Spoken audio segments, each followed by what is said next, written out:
Hey guys, welcome back to the channel. This is a story about what if Naruto trained by Fukasaku for Chunin exams. Before I start, please support for more amazing content, and do consider subscribing to my channel and share this video with your friends. This is written by Gravenimage and link in description and support writer. Let's start the video. Chapter 1A Promise Fulfilled and Rejection. Disclaimer. It will be a miracle if I own Naruto, but sadly I don't. Naruto and Sasuke were standing at the Valley of the End. Naruto was in his one-tail Kyuubi form, while Sasuke was in his level 2 Curse Seal form. Their battle has been brutal and they needed to finish this once and for all. Naruto formed a purple Rasengan, while Sasuke formed a silver-colored Chidori. They charged at each other holding their strongest attacks in the palm of their hands. Soon their attacks collided. Rasengan! Chidori! Boom! The collision of the powerful attacks created a black sphere, surrounding the waterfalls along with the two statues of the founders of Konoha. Their attacks were still clashing. Both were equal in power, and it looked like it was going to be a draw. That was until Naruto secretly created a shadow clone without Sasuke noticing, and the clone charged at the Uchiha from the air and kicked him on his head. He hit the ground hard, left unconscious from the surprise attack. Naruto started returning back to normal, and as the Kyuubi's chakra left his body he silently watched as Sasuke returned to his normal self, watching the curse seal leave his body and return to his neck. He went to him while putting his arm around his shoulder, ready to carry him from the valley. "See team, I told you I was going to bring you back, and that's what I'm going to do." Before he started walking he saw two figures arriving at the valley. He smiled, recognizing the two. One was the dog Pakken and the other was his sensei, the masked Jonin Kakashi. Hatake. Kakashi felt relief as soon as he saw his two students, and he saw that Sasuke was down, but he knew that Naruto would never try to kill him. "Naruto, I'm glad to see that you're alright, and Sasuke? Don't worry Kakashi-sensei, he's fine, he's just knocked out." "I'm sorry, but I didn't have a choice but to fight him. I tried talking to him, but he wouldn't listen. He really wanted to kill me. I couldn't believe it." He tried not to cry, but a few tears escaped from his eyes, falling from his face. "That's enough Naruto, it wasn't your fault, you said it yourself, you didn't have a choice but to use force." Sasuke wasn't going to listen to reason no matter what you said to him, at least not with that curse seal affecting him. "Kakashi-sensei, is there a way to remove the curse seal from Sasuke?" The masked Jonin stood quiet for a moment before speaking again. "I don't think that's possible. The only thing we can do is try to seal its power. Not even the seal I placed on it back at the Chunin exams worked. Although I'm not a seal master, we will have to talk to Hokage-sama to find a way to suppress the curse seal's power." He finally noticed that the blonde had a wound on his chest, and his eyes widened in shock. "And Naruto, that wound on your chest?" Naruto knew what he was talking about, the huge hole he had in the middle of his chest, caused by Sasuke using the Chidori. He tried to make it like it wasn't a big deal. "Oh, it's nothing really. That wound looks life-threatening and deep. What happened? And how did you get that?" Pakken asked with wide eyes. Naruto didn't say a word, but Kakashi already knew what caused the wound. "It was Sasuke, wasn't it Naruto?" "It's all right Kakashi-sensei, I'm fine, let's just go back to the village and treat Sasuke's wounds," the blonde replied, trying to change the topic. "And what about that wound Naruto? You can't fool me. Sasuke did this to you using Chidori, didn't he?" He was sounding more concerned than serious. "It's just nothing really, I'm fine, the fox will heal it eventually, but unlike me Sasuke's wounds won't heal unless we take him back to the village. Come on, let's go." The masked Jonin stood quiet. He felt betrayed, disappointed by the actions of the Uchiha. He taught Sasuke the Chidori for the express purpose of using it to protect those precious to him, and instead he used it against his own teammate, his best friend. After everything that has happened, Naruto was still worried for the Uchiha's safety. He thought that it was a mistake to teach him the Chidori, and now he regrets that he had. He took a quick glance at the hole in Naruto's chest. It was a serious, life-threatening one that anyone could have died from, but not Naruto, and he already knew why, because he had help after all. That wound Naruto, if it wasn't for the Kyuubi he would have been dead a while ago. "Naruto, I will carry Sasuke's body for you." "Alright, Kakashi, we should get going," Pakken said. Kakashi carried Sasuke's unconscious body on his back. "Yes, let's go." They left the valley, heading back to the forest that will lead back to Konoha. Once they were out of sight, from the ground emerged a man whose face was divided in two. He had a white half and a black half. He had a Venus flytrap around his head and he was wearing a black cloak with red clouds. "It seems that the Uchiha lost," the white half said. "Yes, it would have been interesting if he had won over the Kyuubi Jinchuriki. And what a twist it would have been if he had left to Orochimaru," the black half said. "Let's report back to Leader-sama." He went back to the ground and vanished from sight. They were jumping from the tree branches, focusing on the road ahead. Kakashi took a glance at Naruto. It's a miracle that he's still standing with that wound. Even for someone like the Kyuubi, it will take time for that wound to heal completely. Suddenly they were surrounded by Konoha's medical team. "What's the status of the genin?" "Well, Naruto Shikamaru only has a broken finger. Rock Lee's injuries are not serious. Inuzuka Kiba has a deep wound but not life-threatening however. Hyuga Niji and Akimichi Chuji are in critical condition, and they are both at the brink of death." Hearing this, Naruto gasped. He felt tears in his eyes. Thinking about his friends, he growled. How he could have let this happen? It wasn't supposed to be like this. Kakashi immediately saw the blonde's look. "Don't start blaming yourself, Naruto, they will be fine." He remained quiet, thinking about his two friends. "Damn it, why I couldn't do nothing." "What about you Naruto, are you injured?" one of the medics said. Kakashi began. "No, I'm fine," Naruto cut him off while the masked Jonin sighed. The medics knew he was injured. They decided to leave it like this for now until they treated the other genins. Time skipped Konoha Hospital. Naruto was sitting in one of the benches in the halls of the hospital. He was next to the room where Sasuke was staying, and he was feeling happy. The medics managed to heal all of his wounds, and he was going to make a full recovery. That was one problem solved. He was still feeling terrible for his friends. He went to check up on Shikamaru and he told him that Chuji was going to be alright. The operation was successful. Right now they were operating on Niji, and he promised to tell him if the operation was successful. He sighed, trying to remain calm. He didn't want anybody to die, but at least the rest of the team were alright. He smiled. Shikamaru had also told him that Gaara and his siblings went to help them on the mission. He knew he could count on his new friend. He was truly glad to have an ally like Suna. Perhaps things were going to calm down and get better. He started thinking about Sakura. Now that he brought back Sasuke, she was going to be happy. He will do anything just to see that beautiful smile of hers. I did it, Sakura-chan. I fulfilled my promise of the lifetime for you. He heard footsteps and saw Gaara, Temari, Kankuro, Shikamaru, Shino and Hinata heading his way. He smiled seeing his friends. They were obviously visiting the others. Hey guys, he said in weak tone. Naruto Kanari, why you alright? Asked the shy Hinata. Yeah, I'm okay, but you should be worried about the others. We already checked on Kiba and the others. He's resting. The same with Akamaru, Shino said. Everyone is all right. Shizen and the rest of the medical team are still operating. Niji. Shikamaru said, so cheer up, Naruto. Looks who's talking. The person who was crying like a girl when he found out that his teammate was going to be all right, Temari said with a smirk. The Nara blushed slightly while the rest of the group was chuckling. Troublesome woman. What did you say? She glared at him. Nothing. Man, you guys wouldn't stand a chance against those sound ninjas if it wasn't for us to show up and save your asses, Kankuro said. Temari smacked him on his head. Kankuro, don't be rude. Sorry, he said while rubbing his head. Anyway, thanks for helping us, Gaara, Naruto said with a smile. We have a debt to pay to the Leaf Village, that is all. I also have a debt to pay to you, Uzumaki. Naruto.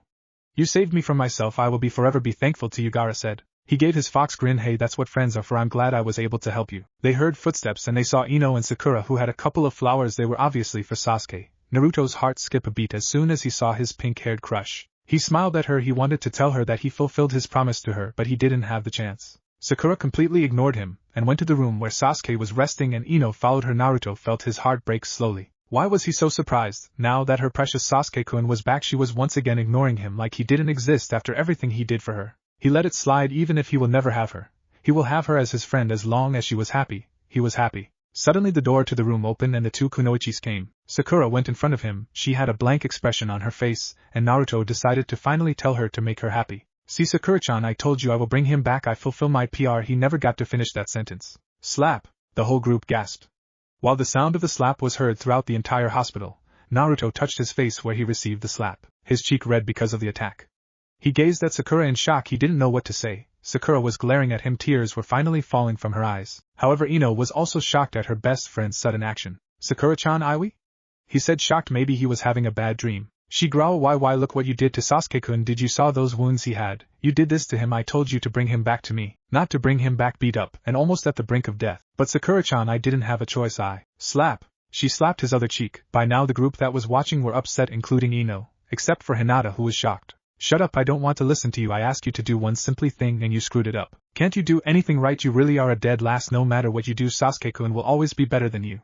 He's superior and you're inferior. He will always be above you. Naruto tried to hold his tears. He just received the worst wound he could ever received, rejection from the girl that he loves so much. The group was so angry at Sakura's actions towards his teammate. Gaara was thinking of using dessert coffin on her for the lack of respect to his new friend. The same with Temari and Kankuro. Shino was quiet, but even with his mouth and cover and glasses he was upset. Shikamaru shook his head because this whole thing was going to turn into a troublesome situation. Hinata was also upset. How she could do this to him after everything he did to bring her precious Sasuke-kun to her. There was no excuse for the things she was doing to him. Sakura continued to glare at the blonde while he was looking to the ground, not wanting to make eye contact with the pink-haired genin. Next time I won't ask any favors from you, Naruto, because you will always screw up. Some friend you turn out to be. Shut up.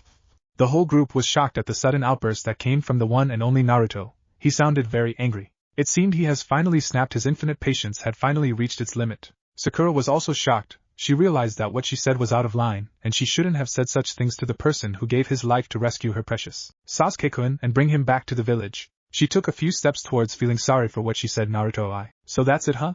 He said softly, this is the thanks I get for bringing Sasuke back to you, Sakura. Sakura was really shocked. Naruto didn't call her Sakura-chan. She usually didn't like being called that. It really annoyed when he calls her that. But now she was just shocked. He must be very angry with her. She saw that for the first time ever Naruto was glaring at her with pure anger and hatred. She didn't blame him. She had it coming for saying those harsh things about him. he growled, glaring at her. I told you that I didn't have a choice. I tried talking to him, but no, he wanted to fight me. At least I made the great effort of bringing him back for you. Tell me, Sakura, what did you do to convince him to stay? Ho, that's right, you cried to him and begged for him to stay, and we all know how successful you were. Yeah, it was so successful that he rejected you and left you crying on a bench. Pretty pathetic. Everyone was shocked at his sudden comment. Was this really Naruto? Sakura was looking at him, pure shock. He was actually being mean to her. This has never happened before. Even after all the time she has hit him, he didn't do a thing to fight back, or even say an insult on her. But she could see it in his cerulean eyes that he was angry. Now she wasn't angry with him, but scared. This is a whole new side of the blonde ninjas she has never seen before. Sakura, do you want to know that your precious Sasuke-kun tried to kill me? That's right, although I don't know why am I even bothering about telling you, because you could give a shit about me. Let's face the facts here. Sasuke could be right here and I could be lying next to you dying. And you would just leave me to die. Naruto T, that's not true, Sakura said. Shut up. He shouted in rage. I am so sick of your screw Konoha as long as I have Sasuke attitude. You are weak, useless, and nothing but a burden to the team. The real dead last is you. Everyone on the team knows it, even Kakashi-sensei knows it. You are a disgrace to all the kunoichi in this village. Everyone in this room knows very well the real reason you became a ninja is so you could be with your Sasuke-kun, not so you could serve your village like a proud ninja of Konoha.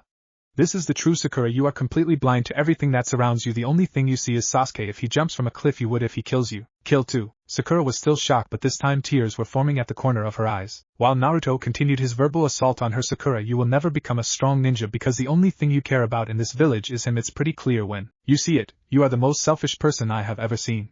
You don't care about anyone. You don't give a damn about your teammates and friends. Look at me, for example. We all know the way you treat me as your personal punching bag, your little toy. Oh, Sasuke-kun rejected me again. I know I will beat the living crap out of Naruto because it makes me feel better. Or maybe I will keep on rejecting him whenever he asks me out on a date because it makes me happy to see him struggling to win me over when my heart belongs to Sasuke-kun. He growled at her, seeing that she was now crying. Keep trying, Sakura, he will never love you. Get the message? You also think that Sasuke doesn't do anything wrong in your eyes? Well, he tried to kill me, you know. Sakura had tears falling from her eyes. But what about his injuries? I mean, look at you. You don't have any wounds on you. Really? Then what do you call this? He unzipped his jumpsuit and lifted his black shirt, showing them the hole on his chest. Everyone gasped in pure horror at the large hole in the middle of his chest. It was just mere inches away from reaching his heart. Everyone was shocked, even Gaara.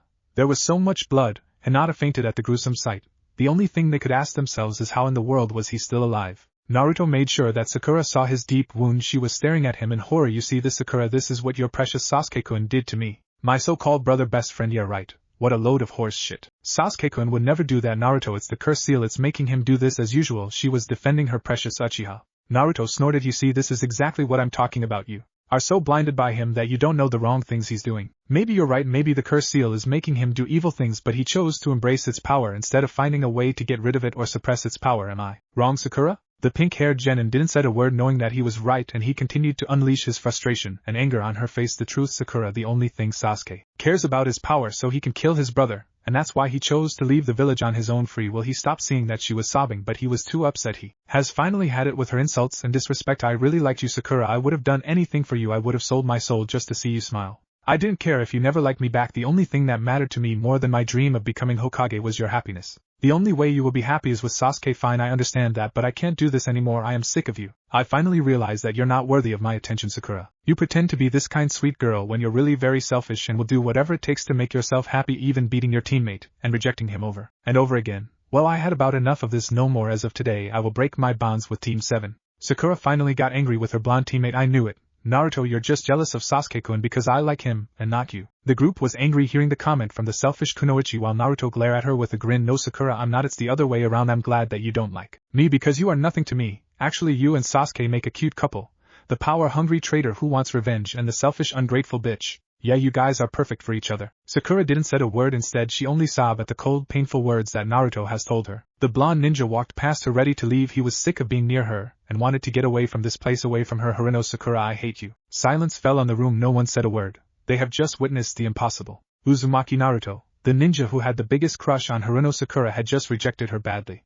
No one thought it will ever happen, but it did. Usually the group would feel sorry for Sakura, but after what she said to him, and the way she has always treated him, they were actually glad that Naruto snapped on her like that. Sakura was still shocked at everything that her blonde teammate just told her. The tears were still falling endlessly. Was that really her friend who just insulted her in the worst way possible? For some reason she didn't quite understood. Her heart was aching with so much pain. His rejection hurt more than any rejection Sasuke has ever given her. She felt so hurt. She never thought of all people it would be Naruto who crushed her like this. Suddenly laughter interrupted her thinking. Everyone turned to look at Kankuro, who was laughing while gazing at the pink-haired genin. That was truly the most amusing sight I have ever seen. You really had it coming for treating him like crap. This time Temari didn't smack her brother on the head for being rude because he was telling the truth. She really had it coming. She didn't say a word to her, but instead she gave her a quick glare which the pink-haired kunoichi noticed but gave little attention to it. The two sand ninjas left while Gaara took one last glare at the kunoichi. It was truly tempting to use Desert Coffin on her, but he shrugged it off. His brother's comment was enough of an insult to her. He followed his siblings leaving the hall. Shino didn't say a word. He only took the unconscious Hinata, who fainted because she saw the wound Naruto had on his chest. He left carrying her on his shoulder, leaving Shikamaru and Ino with Sakura. Shikamaru sighed. Sakura, you really are a troublesome person. You didn't have to act like that with Naruto. But like I said to him and everyone when we were going to rescue Sasuke, I have never got along with Sasuke, but he's still a ninja of Konoha. We all put our lives on the line to save him, even Chuji and Niji, who almost died. And Naruto was the one that brought him back to the village. He took that wound on his chest, and he didn't let it get to him. In the end he came through and rescued Sasuke. It wouldn't have hurt if he said thank you to Naruto for bringing him back. He finished with a sigh, and the lazy Chunin left the hall. Sakura dried her tears while looking at the last person in the hall. Her best friend since they were kids and rival for Sasuke's affections, Yamanaka Ino. Sure, everyone started hating her for what she said to Naruto, but Ino would understand her. After all, like her, she also likes Sasuke. She would agree with her that the blonde had it coming for bringing him back to the village all injured and beat up. She looked up at the bleached blonde who got close to her with a calm expression on her face. She was expecting that Ino was going to congratulate her for putting Naruto in his place for harming her precious Sasuke-kun. Slap! Sakura rubbed her aching left cheek, which was red from the slap her friend just gave her. Tears were falling once again. She wasn't dreaming this. The pain from the slap was so real, and it really hurt. She gazed at her friend with shock written clearly on her face. Inohi? The Yamanaka glared at her. I'll tell you why, for treating Naruto like he was nothing. Shikamaru was right. Why the hell you couldn't just tell him thank you instead of hurting him with your cold words? You saw how badly Sasuke-kun got hurt. It was his fault, she retorted. Damn it, Sakura, didn't you hear Naruto? He didn't have a choice. Sasuke wasn't going to listen to reason. He wanted to fight Naruto. No, he wanted to kill him. Didn't you see the hole on his chest? Sakura couldn't argue with her there. She was right. After seeing that wound, the Uchiha really wanted to kill the blonde who was supposed to be his best friend and brother. She gazed back at her. What's wrong with you, Ino? Why are you arguing with me? You like Sasuke-kun too? No, I used to like him until I saw the huge hole he put in Naruto's chest. He rescued Sasuke for you to make you happy, and instead you repay him by spitting in his face. The Sasuke I know would never do such a thing to Naruto. Sakura growled. Why are you defending him, Ino? You don't like Naruto. Me used to bully him when we were little, remember? The bleached blonde stood quiet, while tears started streaming down her cheeks. You're right, I bullied him a lot. I have always thought that he was an annoying idiot, and a dead last. He is annoying, but I was so wrong about him being a dead last. A dead last idiot could never have saved your life from a sand monster. Or have you forgotten about the Chunin exams? Sakura stood quiet, remembering the Chunin exams when Gaara released his demon and held her hostage with his sand trapped on a tree. While Ino was chuckling in amusement. Let me guess, Sakura, even if they told you that it was Naruto the one who saved you from the sand monster, you still think it was Sasuke who saved you, right? You're still denying that someone like Naruto is capable of saving your life. Oh, and don't forget that he saved your life twice. What are you? Sakura said, not knowing what she was talking about. Don't tell me you forgot about the mission to Tea Country. Shikamaru told me because Naruto told him. Apparently your team fell in the ocean after an attack from some rain ninjas and you were about to drown. It was Naruto who saved you and brought you back to shore eventually, though you thought that Sasuke was the one who saved you. Sakura started remembering the mission to Tea Country when their ship along with Idate was burned by the rain genins. They fell to the ocean and she was about to drown. The last thing she remembers were Naruto's huge lips, who was going to give her CPR. Of course she punched him silly for trying to do such a thing, although she never would have argued if Sasuke was the one who was going to give her CPR. Naruto's right, Sakura, you are blind and the only thing you see is Sasuke. Sooner or later you will have to face the truth. Someone like Sasuke will never love you. The only person who truly loved you is the one person you just rejected and who walked away from you just now. She shook her head in disappointment. Tell me, Sakura, why would you treat Naruto the way you do after everything he has done for you, after cheering for you at the Chunin exams, after saving your life twice, and after bringing Sasuke back for you, not caring about the huge hole he has in his chest? Tell me why. Sakura couldn't answer. She was still crying while Ino stared at her in pure disappointment, feeling ashamed for having her as her best friend. The least you could have done for him is say thank you, or maybe asking him on a date, just one date. Trust me, one date with you is enough to make Naruto the happiest ninja in the village. Naruto was right about you all along. You're not worthy of his attention. You're not worthy of his love, and you're not worthy to have a friend like him. With those words said, the Yamanaka finally left the hall, leaving Sakura with her thoughts. She sat down on one of the benches while she continued crying. She started remembering the harsh words that Naruto said to her, and everything that Ino just told her. She hugged her knees and continued to cry. The only thing she could do right now is to wait until her Sasuke-kun wakes up, but right now she was feeling very miserable with herself. Hokage's office. Naruto entered the office to see Tsunade sitting on her desk. She wasn't alone. The toad Sannin Jiraiya was next to her. This was perfect for Naruto. He was the person he wanted to see besides the blonde Hokage. Tsunade and Jiraiya saw the expression in Naruto's face. It was dead serious. Something must have happened to him to be like this. Naruto, congratulations in bringing the traitor back, Tsunade said while growling, mentioning the word traitor because she didn't like the Uchiha at all since he reminded her of Orochimaru. Granny, I have a request, Naruto said in a serious tone. A request?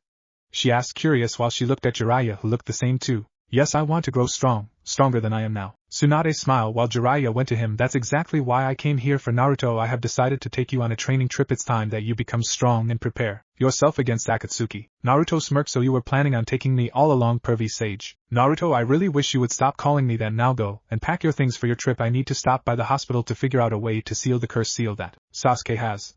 Sarutobi-sensei did the same with Enko's curse seals, so the same thing will be done with Sasuke's. Alright then, I will wait for you at the gates of the village. Wait, Naruto, I must speak with you in private, Tsunade said. Naruto nodded while an ANB wearing an owl mask appeared. Hokage-sama. Yes, go with Jiraiya to the hospital and take Sasuke to a prison cell. I don't trust him. Yes, Hokage-sama. Jiraiya chuckled while he left office, jumping from the window, and the ANBU vanished. What do you want to talk to me about, Granny? Tsunade gazed at him. First of all, before getting to business, I would like to ask you, what happened at the hospital? Naruto's eyes widened hearing that. Did she figure out what happened? Did she somehow know that Sakura rejected him, and he ended up rejecting her worse than she did to him? Granny, I don't know what you're talking about. Everything is fine. Naruto, you can't fool me.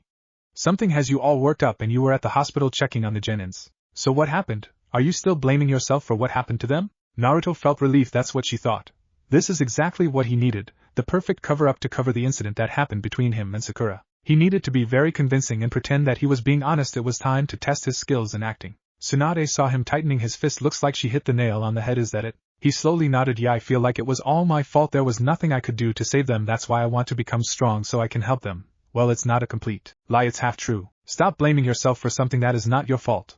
This was the kind of outcome to be expected when you send a newly recruited Chunin for Genins. Nobody got killed. They are all fine. Both Chuji and Niji have been stabilized, and they are now resting. He smiled at her. Thanks, Granny. So what is it that you want to talk to me about? Well, I have decided to promote you to Chunin. What, you're promoting me to Chunin? But why? He said, shocked, not expecting this to happen. What do you think? For bringing Uchiha Sasuke back to the village, your efforts and sacrifices made it possible for you to achieve this rank, so congratulations. She smiled at him. Although the old farts in the council didn't agree to promote him, bastards, I don't give a damn what they think. Naruto stood while thinking when she mentioned efforts and sacrifices. Oh well, this is a better payment than being slapped in the face by Sakura and blown off by her. He gave her his fox grin. All right then, I will gladly accept the promotion. Good, now for the other piece of business. I knew you were planning on getting stronger with Jiraiya training you, so I talked to him. He has agreed to teach you everything he knows. Naruto was in awe. What you mean to say I'm going to learn everything? Yes, Naruto, everything. Although the training mission was originally supposed to be for 3 years. But now I think it will take longer than that, probably 4 to 5 years. 5 years away from Konoha, I wish it was longer. He thought, remembering everything that Sakura told him and all the things he said to her. All right, I understand. Then I will go back to my apartment and start packing. Wait, Naruto, there's more. The blonde Hokage said, stopping the blonde ninja in his tracks. Once you are done with Jiraiya's training, I will give you a new position as a ninja. A new position? What do you mean by that? It means that I have decided to make you a ninja mercenary. Wait a minute, you mean that I will get paid to do jobs? Isn't that the same thing as doing missions? It is similar, but there are a few differences. First of all, doing a mission requires a team of 3 members. Your job as a mercenary will be done alone, and you will remain outside of the village. What, doing missions on my own and outside of the village? This is exactly what I need to forget about Team 7. It's like Granny is reading my mind. So I will be doing this mission on my own. Are they the same mission you'd give to Chunins? Not quite, Tsunade said with a smirk. Most of them will be hunting down missing Nins. What, he shouted in complete shock. Are you giving me the job for a hunter Nin? No, Naruto, your job as a mercenary is different from a hunter Nin. The hunter Nin kills any missing Nins from their respective village in order to keep the secrets of their village safe. A mercenary captures any missing Nin from any of the ninja villages and bring them back to their respective village. So wait, I don't have to kill them? No, you only knock them down and return them to their respective village. Once that happens, the current Kage will decide that missing Nin's fate. Like killing him? Asked Naruto. Yes, so you don't have to worry yourself about getting your hands dirty. But wait, Granny, won't the hunter Nins from their villages take care of those missing Nins? If that's the case, then what's the point of me becoming a mercenary? The female Hokage smiled. Well, that will depends how popular you become. You see, some people lose their faith in their own ninja's abilities and eventually they believe they are not suitable for the job. However, if you make a name for yourself, those same people will start counting on you, and so and on. Before you know it, you'll have become a legend. Also, the possibilities of fulfilling your dream of becoming Hokage will be very high. Naruto smiled. Oh, I get it now. I think I'm going to like this mercenary job. Well, that will be all. Go and get packing. It won't be long before Jiraiya finished sealing Sasuke's curse seal. Right, he said while opening the door. Oh, by the way, Granny, if it's too much to ask, I have another request. What is it? Naruto stood quiet, remembering the cold words he told Sakura. Can you take Sakura as your apprentice? Tsunade blinked. Sakura, my apprentice? Why? Did she ask you that she wanted to be my apprentice? No, it's nothing like that, it's just in case if she's interested I'm pretty sure she won't turn down an offer to become the student of a Sannin, especially when she's the Hokage. Thinking about others as always, she thought with a smile, alright, I will keep it in mind. Thanks Granny, I guess this is goodbye, I'll see you possibly in 5 years. Take care Naruto, and be careful, I will be waiting for your safe return. He nodded while leaving the office, closing the door behind him. Tsunade's smile faded, groaning as she continued to do the paperwork, that is until she finally noticed something that Naruto said. Wait a minute, Naruto has always called Sakura Sakura-chan, why now? Did something happen between them? Later at the village gates, Naruto has packed his gear and some of his clothes since he will be traveling for a long, didn't care if he wasn't going to return to Konoha for 5 years, he wishes he never has to return to this village because he didn't wanted to see a certain pink-haired genin ever again. Jiraiya arrived a few minutes later. He smiled, finally they were leaving and beginning his training. Well, I managed to seal the curse seal on Sasuke's neck, he won't be able to use its power, nor it will influence him again. I don't care, Naruto mumbled. How did you say something, Naruto? No, it's nothing, come on pervy sage, let's go already. Don't be in such a rush, kid. They both left the gates heading into the open road. Naruto took one last look at the Leaf Village before turning his gaze back to the road ahead. Goodbye Konoha, goodbye Team 7, and goodbye Sakura, I pray that I will never return to the village ever again. To be continued. There you have it, the results so far. Keep voting to see who will be the official couple of the story. Now on with the story. It has been 3 days since Naruto left Konoha with Jiraiya. The village was quieter than usual since the loud blonde knucklehead wasn't around anymore. Some of the villagers and ninjas alike were glad that he was gone.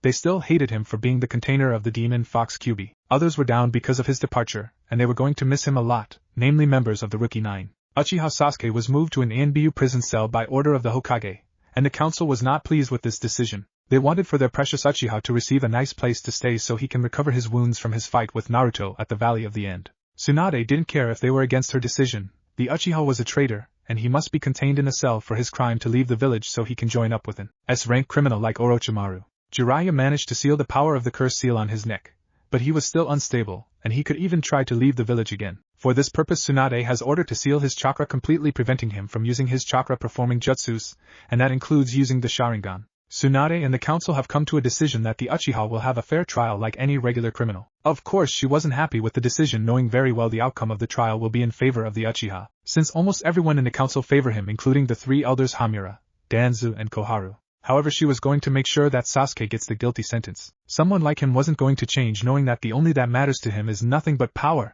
and he didn't care about loyalty to Konoha. A lot of the villagers were happy that their precious was brought back to the village, while others were afraid of him, that he was really a traitor and may want to join Orochimaru to try and destroy Konoha. Now as for the ninja population in the village, they were upset with Sasuke's decision to leave Konoha. A lot of them have lost their respect for him, including members from the Rookie 9, however not all of them hated him. Sakura was the only one who was still loyal to the Uchiha.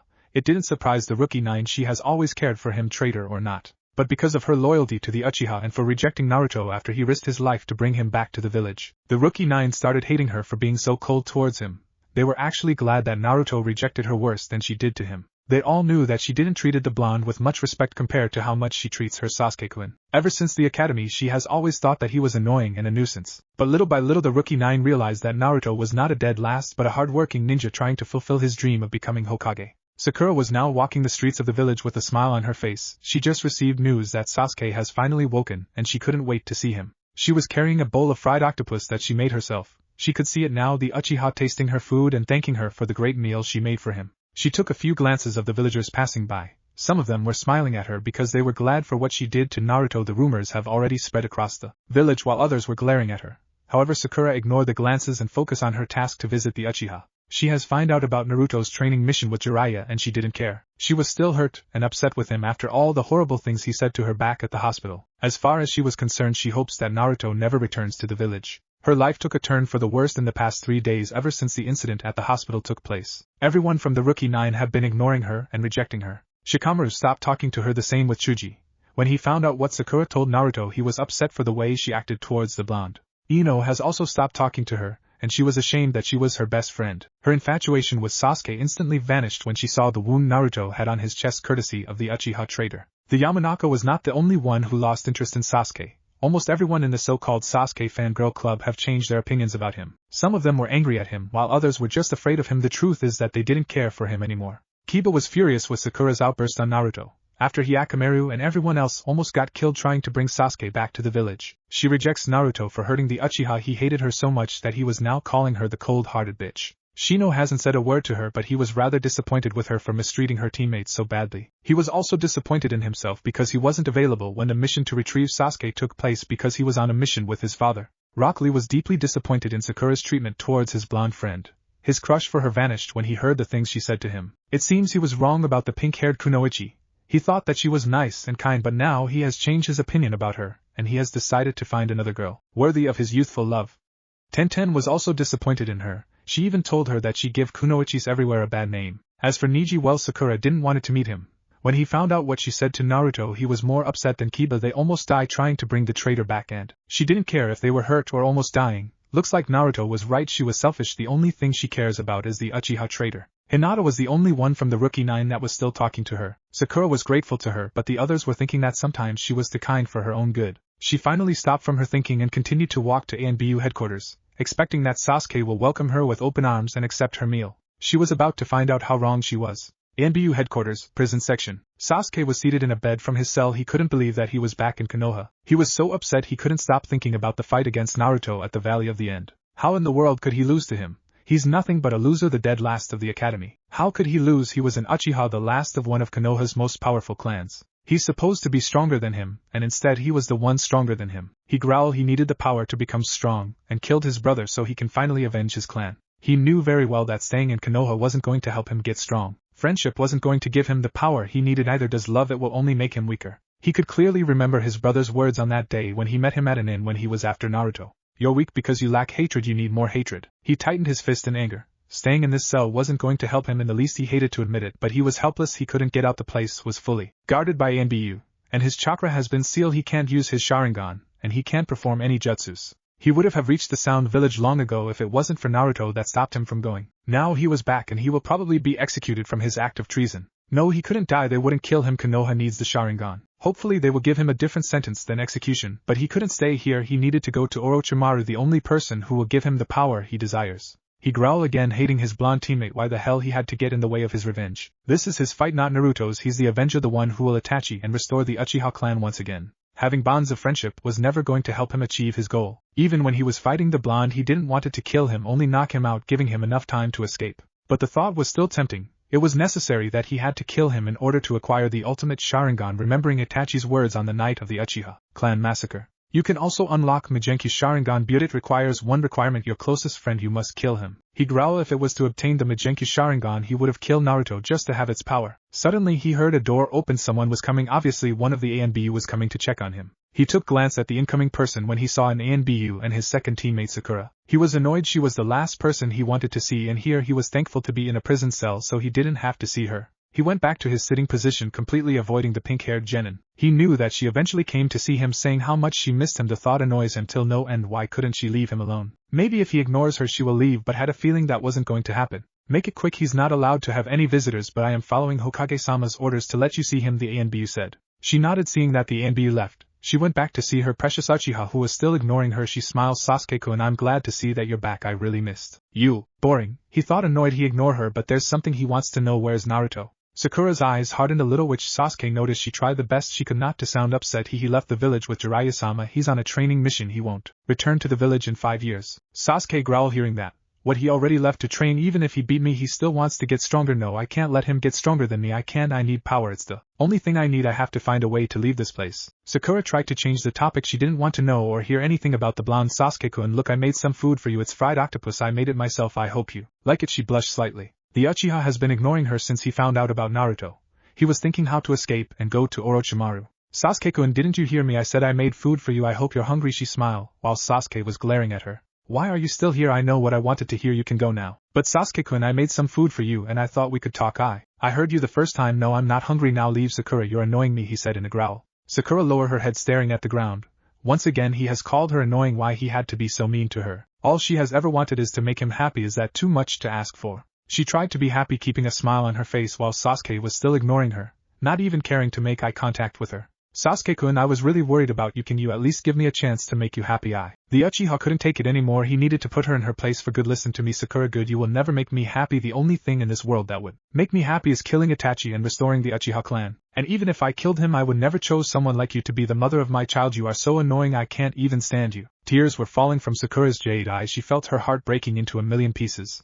while Sasuke continues his verbal assault on her. Sakura, if you have time to come visit me, why don't you take that time to train and get strong? Instead you are nothing but a weakling. You are the dead weight of the team. Even Naruto proved himself to be more useful and stronger than you because you are wasting your time trying to make me to like you. Get the message, Sakura? I don't like you, I will never like you. Instead of making yourself useful to the village, you are making yourself useless. Useless and annoying, those are the best characteristic that best describes you. You are like an annoying fly that keeps flying around my face. It makes me want to squash you. I am so sick of you always following me around like a love-sick puppy. Stop acting like a weak child. You're a ninja ACT like one. You can't even think for yourself, always letting me be the one to think for you, always trying to impress me, and you're not even making a good job because you're weak. But the one thing I truly dislike of you, Sakura, is that you're a fangirl, and if you haven't noticed by now, I hate fangirls. So do me a favor and leave me alone. I don't want to see your annoying face ever again. Sasuke saw as Sakura dropped the bowl of fried octopus, shattering the crystal bowl as soon as it hit the ground. Her face was full of tears. She wasn't surprised. She had this feeling in her gut that the Uchiha was going to end rejecting her as usual, and it hurt so much. Her eyes widened in realization. This must be how Naruto always feels whenever she rejects him when he asks her out on a date. It was truly a horrible feeling. Now the only thing she was feeling for Sasuke was not sadness or heartbreak. It was anger, pure anger. She has always done whatever she could to get his attention. She was willing to give up her life just so he could acknowledge her, and instead she has made him hate her. Now she was feeling worse than ever. She rejected Naruto, he rejected her back and left the village, and now Sasuke has rejected her. She couldn't believe she just threw away her friendship with the blonde ninja for nothing. She gave it up for a traitor who wasn't worthy to be brought back to the village. It wasn't just Naruto but her friendship with Ino as well. She lost her as her best friend. Naruto was right about her. She was pathetic in the end. She has lost her friendship with two people who were close to her and loyal to her, all for someone who has never liked her or acknowledged her to be worthy of his love. Right now she didn't wanted her anger to get the best of her. She didn't bother to pick up the fried octopus on the ground. She just walked out from the cell while Sasuke felt finally got rid of one of the annoying fangirls. That was one problem solved now. If he could find a way out of here so he could go to Orochimaru. Sasuke, Sakura said, not looking at him and for the first time not calling him Sasuke-kun. The Uchiha ignored her, not wanting to hear what she had to say. He wasn't shocked that she didn't call him Sasuke-kun. Maybe she has finally given up on him. It seems miracles do happen. Screw you, bastard, she shouted in rage, her face full of tears. She left the prison area running, leaving a satisfied Uchiha behind. Although he felt bad for her a little, even if she was an annoying fangirl, she was still his teammate, nothing more. He finally ignored the topic and focused on the task at hand. He needed to find a way to leave the village and find the power he needs to get stronger. I must get the hell out of here. Orochimaru is the only one who will give me the power I need. Sakura was running through the village with her tears falling endlessly. She didn't care where she was going, she only wanted to let her tears and try to find a way to get rid of this horrible pain in her heart. Why was she so blind? Why couldn't she see it from the very beginning? She was too stubborn to admit that Sasuke didn't care for her in that way. Now she has received the last rejection from him. She has realized the painful truth. Sasuke will never love her, much less care about her. Unfortunately, she has realized the truth a little too late. She now knows that Naruto was right about her all along. She was blind and the only thing she was Sasuke, the only thing that mattered to her precious Uchiha. She has become so low that she has chosen her love for him over all of Konoha. She dried her tears. The only thing she could do is cry. She lost her precious friends for an insignificant cause. She didn't realize that she was in a forest. She recognized this place. She didn't realize that she was now at the memorial stone, the stone where all of Konoha ninjas have died in battle in the line of duty. There, standing in front of the stone, was Kakashi. She remembered this was the place where they had the bell test. She saw the 3 logs where Naruto was tied up while she and Sasuke were supposed to eat the food in front of Naruto. She smiled, remembering the memory. If it wasn't for them to act like a team by giving the food to the blonde, those were the good times. But after everything that has happened, she knew those days were over. She walked to him, trying not to disturbing on whatever he was thinking, although the masked Jounin already knew that she was behind him. What is it, Sakura? Did you came to pay your respects to the past heroes of the village? Since I'm here, I will do it. She smiled slightly while getting next to him. So you didn't come here to honor them? I thought I taught you better, he asked while raising the brow of his visible eye. I just got here by accident. I had a lot of my mind to think about, and before I realized it I was here, but I'm still going to pay my respects. That's good. He paused before speaking again. You know that I mentioned it. I have never taught you anything besides the walking tree exercise. I'm truly a bad teacher. What a disappointment I turn out to be. Kakashi-sensei, don't be like that. You did the best you could, Sakura said, trying to cheer her teacher up. No, I didn't. I failed as a teacher once again. I have let my friends down. My father would be so disappointed in me. Sensei, what happened to Sasuke wasn't your fault. It was no one's fault. He chose to leave the village on his own free will. That was also my fault. Even if I focus more on Sasuke than you and Naruto, I still failed him. I couldn't convince him to stay in the village. He was already too late to reach. He wants revenge. Nothing else matters to him. Hearing that, Sakura lowered her head to the ground before looking at the memorial stone. Sensei, why? Why what?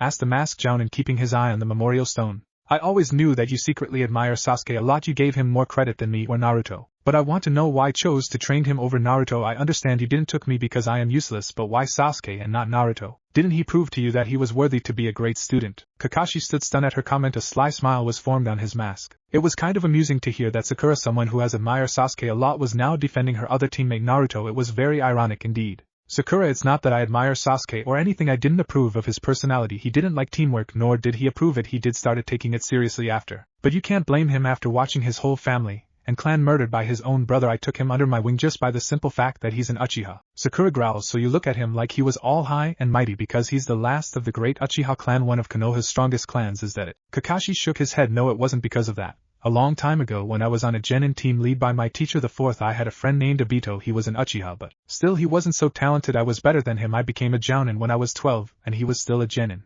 Obito considered me as his rival. I didn't let it get to me. Still he saw me as his friend too. It was too late before I realized that he was a great friend. Sakura was still listening to her teacher's story. I was cold. I didn't care for my teammates. I only focused on the rules. The mission was everything, nothing else. Just like Sasuke, Sakura mumbled while Kakashi nodded. Then one day I had my first mission as a Jounin. Konoha was at war with Rock. We were sent to provide backup to our forces until my other teammate Rin got captured by the enemy. I didn't want it to go after her, but Obito did. He told me how important friendship is. I will never forget his words. Those who do not follow the rules are trash, but those who abandon their friends are lower than trash. So that's where he got that, Sakura thought. Watching Obito reminded me of my father. He died protecting his friends by choosing not to follow the rules. I was upset of that, and decided to always follow the rules no matter what. So what happened? Did you go to rescue Rin? Yes, I did. We both went after. We managed to rescue her. It seems the enemy rock ninjas that kidnapped her were torturing her to get some information, anything that will help them with the war against Konoha.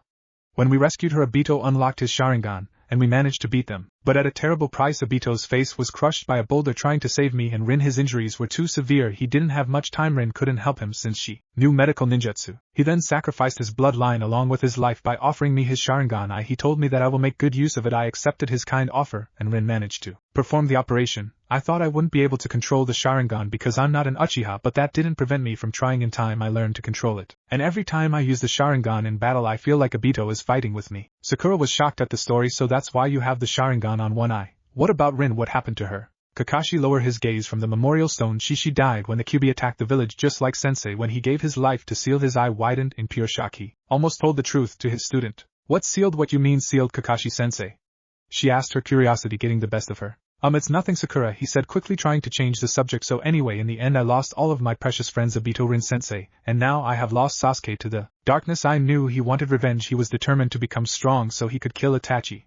I should have given him more training. Sakura's eyes hardened at the mention of the Uchiha's name. And yet you taught him a powerful jutsu like Chidori, which he used to almost kill Naruto. Yes, that's why I am so ashamed of myself. I told Sasuke to only use Chidori when it was to protect his friends, and instead he used it to harm one of his friends. For that I hate myself. You're wrong, she said in pure anger. If Naruto was really his friend, he would have never hurt him with Chidori. The hole Naruto had on his chest was huge. It was mere inches from his heart. I'm surprised he's still alive, and he could walk like nothing happened. Naruto really is strong. The world must be coming to an end. Sakura, Sasuke's #1 fangirl, is actually praising Naruto over him. I never thought I would see the day, Kakashi thought amused. Sakura, are you okay? I'm fine. Why would you ask? Well, you actually stood up for Naruto over Sasuke. Not that I'm upset or anything, but why? Sakura stood quiet, remembering the way Naruto treated her, and the way Sasuke has always treated her. Well, I have realized that Sasuke never actually looked up to me as a friend or a teammate. Naruto was the only one who has treated like a true friend, and instead I treated him like dirt. He even risked his life to bring him back, and yet I spit on my face. I really didn't mean to say those mean words to him. I was just frustrated to see Sasuke so hurt in that bed that I snap on Naruto. I wish I could take all the things I said to him. A few tears escaped from her jade eyes. I see. I heard what happened at the hospital 3 days ago. I'm sure Naruto didn't meant to say those words to you, Sakura. But all the things he said to me, they were so cold and cruel. I would never thought him of all people will get so angry, especially if it's me. It doesn't surprise me why he snapped on you like that, Sakura. I should tell you. You know that Naruto never had a nice childhood because the way the villagers treated him. That's why every time they glare at him, insulted him, and got beat up by them, he suppressed all those emotions behind a smile. He chose not to show anger, so the only one who would get hurt is him, and only him. I don't understand, why would he do something like that? Sakura asked, feeling sorry for the blonde. I guess crying and unleashing his anger on someone wasn't going to do nothing. To him it was better to smile and not let it get to him. Every time he fell down he will stand and continue to walk without crying because he got hurt. But doing that has some bad consequences. By holding his true emotions he was only making it worse. Sooner or later he was going to blow like a bomb for holding all those emotions inside, and I guess what happened at the hospital was the last straw that made him reach critical level. When he told you those awful things he finally snapped from holding all of his emotions inside of him from his childhood. I'm certain that he didn't meant to say those words to you. Sakura looked down while remembering the words Naruto said to her. She remembers that he was very angry with her. Are you sure, Kakashi-sensei? He was very angry with me. Maybe he really meant those words. No, I don't think that's true. Knowing Naruto, he must be feeling terrible. He must be feeling so guilty with himself. He's the kind of person who would never hurt his friends, especially you, Sakura. Why would he feel bad? I deserve it for all the things I did and said to him. Why would he feel guilty? She thought, feeling her heart aching in pain. You know, Kakashi-sensei, I'm glad he said those awful words to me. Kakashi looked at her shocked. Why would you be glad? He was worried for her. Sometimes a cold slap to the face can bring someone back to reality. Well, I'd better get going. There's a place I have to go. I'll see you later, Kakashi-sensei. She turned to walk away. Before looking back at him, Sensei, don't feel bad for yourself. Obito-rin and your sensei, they wouldn't wanted you be like this. Instead, you should learn from your mistakes. We all have to. Even me. She finally left the memorial while Kakashi was shocked at her words. Was that really Sakura? What happened to her? She sounds mature. Sakura was walking the streets heading for her destination until she passed the Yamanaka flower shop. She remembers that by this hour Ino should be working as part of her shift. She entered the shop to see Ino putting some flowers in their rightful place. She turned around to greet the guests because she heard the door been open. She smiled, but her smile faded as soon as she saw the pink-haired genin. She quickly turned her back to her while Sakura was expecting this kind of behavior from her best friend. After all, she hasn't forgiven her for the things she told to Naruto back at the hospital. Sakura gazed at her. She wanted to talk to her even if she was going to ignore her. Hey Ino, how are you doing? The Yamanaka didn't reply. She still had her back turned to her while she continued to assemble the flowers. Sakura sighed. Of course you won't talk to me. You haven't forgiven me for being such a bitch to Naruto. You have every right to treat me like this, but I came here to tell you that even if you won't talk to me, I want you to know that you're still my best friend, Ino. The bleached blonde was still doing her work, while a few tears escaped from Sakura's eyes. You don't know how sorry I am for throwing our friendship away, all for that bastard. Because of him I have also threw away my friendship with Naruto. Because of my blindness for that traitor, I pushed away two of the most important persons in my life, my best friend and my dear teammate. Ino was still doing her work with her back turned and Sakura was sobbing softly. You have every right to hate me, but I will never hate you or Naruto. No matter what, you're still my best friend and Naruto will remain my friend and teammate, even if he hates me. It's time for a change. I promise you I will never be selfish ever again. This is a new me. I will also earn your trust again, Ino. The same with Naruto, because I love you both. She was going to say something else, but the sound sobbing interrupted her. She noticed that the sobbing was coming from the Yamanaka, who stopped assembling the flowers. Ino looked back at her, drying her tears. It was futile as more tears emerged from her sky blue eyes. Look what you make me do, forehead. I have wet the flowers in my tears. Sakura chuckled at her comment. Seeing that Ino was crying, she went to her, giving her a big hug. She accepted her hug, feeling maybe she will forgive her, and they can forge their friendship once again. Ino broke the hug while drying her tears. Sakura was happy. This at least Ino didn't seem to hate her. I'm sorry for ignoring you. I know I did wrong. I shouldn't have abandoned you when you needed me the most. I know you were feeling terrible for what happened at the hospital, but I was so upset with you. It's all right, Ino, you don't have to apologize. I had it coming. I'm just happy that you're not angry at me anymore. The bleached blonde frowned. Who says I'm no longer angry with you? I'm still, and you better apologize to Naruto when he returns or I will never forgive you. I will. After all, I have 5 years to write my apology speech. I just hope he will accept my apology. We'll just have to wait and see. By the way, Sakura, I thought I heard wrong, but when you were talking to me I kind of heard that you called Sasuke a bastard. That's not the kind of word to call the boy that you like. Sakura only snorted. I don't care about him anymore. He can rot in hell for all I care. Ino's eyes widened in shock while her mouth was wide open.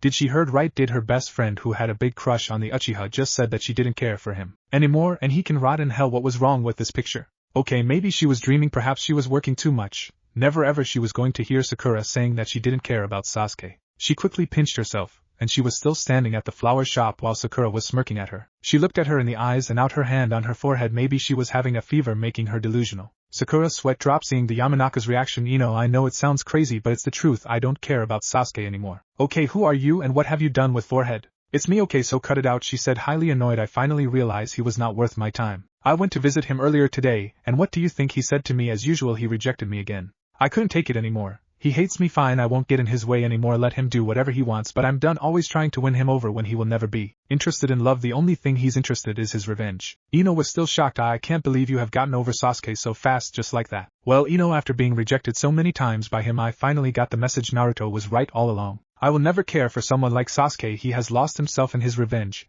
and he refuses to have any help from us. It will be better if we let him do things on his own. He might not get his revenge after all, haven't you heard? Tomorrow there's going to be a trial about Sasuke's betrayal. We all know that a ninja who leaves the village without orders from the Hokage, the punishment is death. Obviously they will find him guilty for his crime. Let's not forget that he hurt a fellow Konoha ninja. That also counts as a crime. Either way, no matter what the sentence will be, I don't care. Sasuke chose his path and leaving the village to try to go to Orochimaru to get power. Ino nodded in agreement, knowing that her best friend was right. Anyway, I have to get back to work. I'll guess I will see you later, Sakura. Yeah, and there's somewhere I have to be. I will see you later, Ino. She reached for the exit. Hey, Sakura, called the bleached blonde. What is it? She asked while looking back at her. When you said you love me and Naruto both, in Naruto's case, what kind of love are we talking about? She grinned a little. Sakura gasped while her face flushed. It's nothing like that, honest. I love him as a friend, nothing more. Well, take care, Ino. She quickly left the shop. The Yamanaka smirked seeing her reaction. Well, maybe there's something more that Sakura wants to earn from Naruto besides his friendship. After all, who would have thought? Later at the Hokage's office, Tsunade was having another great day of filling paperwork. She was praying in her mind that all of the paperwork will burn to ashes. Yeah, it was wishful thinking from her part. The door opened and Shizen came with Taunton. She was carrying a large stock of papers, making the female Hokage's sweat dropped. Here, Tsunade-sama, these documents need the seal of the Hokage. They also need your signature for approve. A vein pops up on her forehead. Shizen, are you going to give me more paperwork? I am sick of this. Tsunade-sama, this is what happens when you let the paperwork grow. You're supposed to do this every day so it doesn't overload, but you do it once a week. Yeah, at least bring me some sake. Tsunade mumbled. I'm sorry, I can't do that. You're not supposed to drink when you're working. Who are you, my mother? I'm always working. Damn it, I need sake now, the blonde Hokage said, annoyed. But Tsunade-sama, now get going, she shouted. Shizen left the office running, followed by a scared Taunton. Tsunade smirked in satisfaction. At least she will have a couple of drinks while filling the damn paperwork. She then heard a knock on the door. Come on in. The door opened, revealing Sakura. Tsunade looked back at her with a slight grin. Well, who do we have here? The one who rejected Naruto miserably, and the most ignored genin. In the village, this should be fun. Sakura closed the door while getting in front of her desk. Tsunade-sama, I was hoping if I could talk to you. Sure, what is it, Sakura? She paused, hoping that she will say yes. Tsunade-sama, please take me as your apprentice. Tsunade smirked in her mind. Well, what do you know? I guess Naruto was right after all. He was expecting that Sakura was going to ask me to be her student. She sighed. Sakura, I'm sorry, but I will have to decline because I'm the Hokage. I'm always busy. I don't have any free time to relax. And speaking of that, where the hell is Shizen with my sake? Please, Tsunade-sama, I need this training. I want to become a medic ninja. You're the best medic in the village. You're the only one who can train me to become the best. Why, are you trying to impress Sasuke? Tsunade got a growl from the pink-haired genin. I'm not trying to impress that traitor. I want to become a strong ninja. What kind of ninja I am if I'm not strong enough to defend the village? The female Hokage saw determination reflected in her jade eyes. That was unexpected. She doesn't care about the traitor anymore. It seems she is no longer a Sasuke fangirl. Sakura, I am moved by your words. I know that Kakashi hasn't given you proper training, but are you sure you want to become strong to protect the village, or maybe there is someone else you want to impress? Sakura stood quiet, and it was true, there is someone she wants to impress, or more precise acknowledgement from that person. Yes, that is another reason why I want to do this. I want to protect Konoha like a proud ninja of the leaf wood.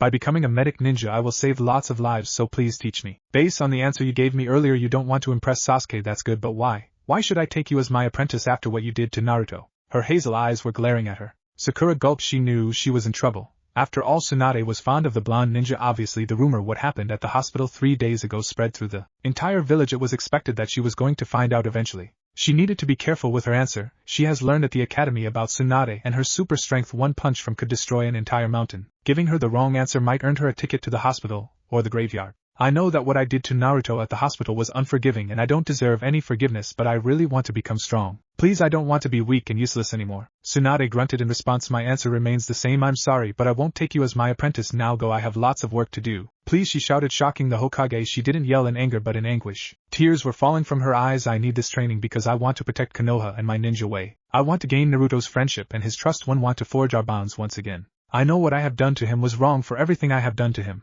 But this is my chance to prove to him that I'm not weak. I want to show him my growth, my strength. Tsunade glared at her. So the real reason you want to become my apprentice is so you can impress Naruto. It sounds similar to your fangirl side. However, you want to protect the village, and I believe everything you have told me. But what if the training was for nothing? What if Naruto never forgives you for what you did to him at the hospital?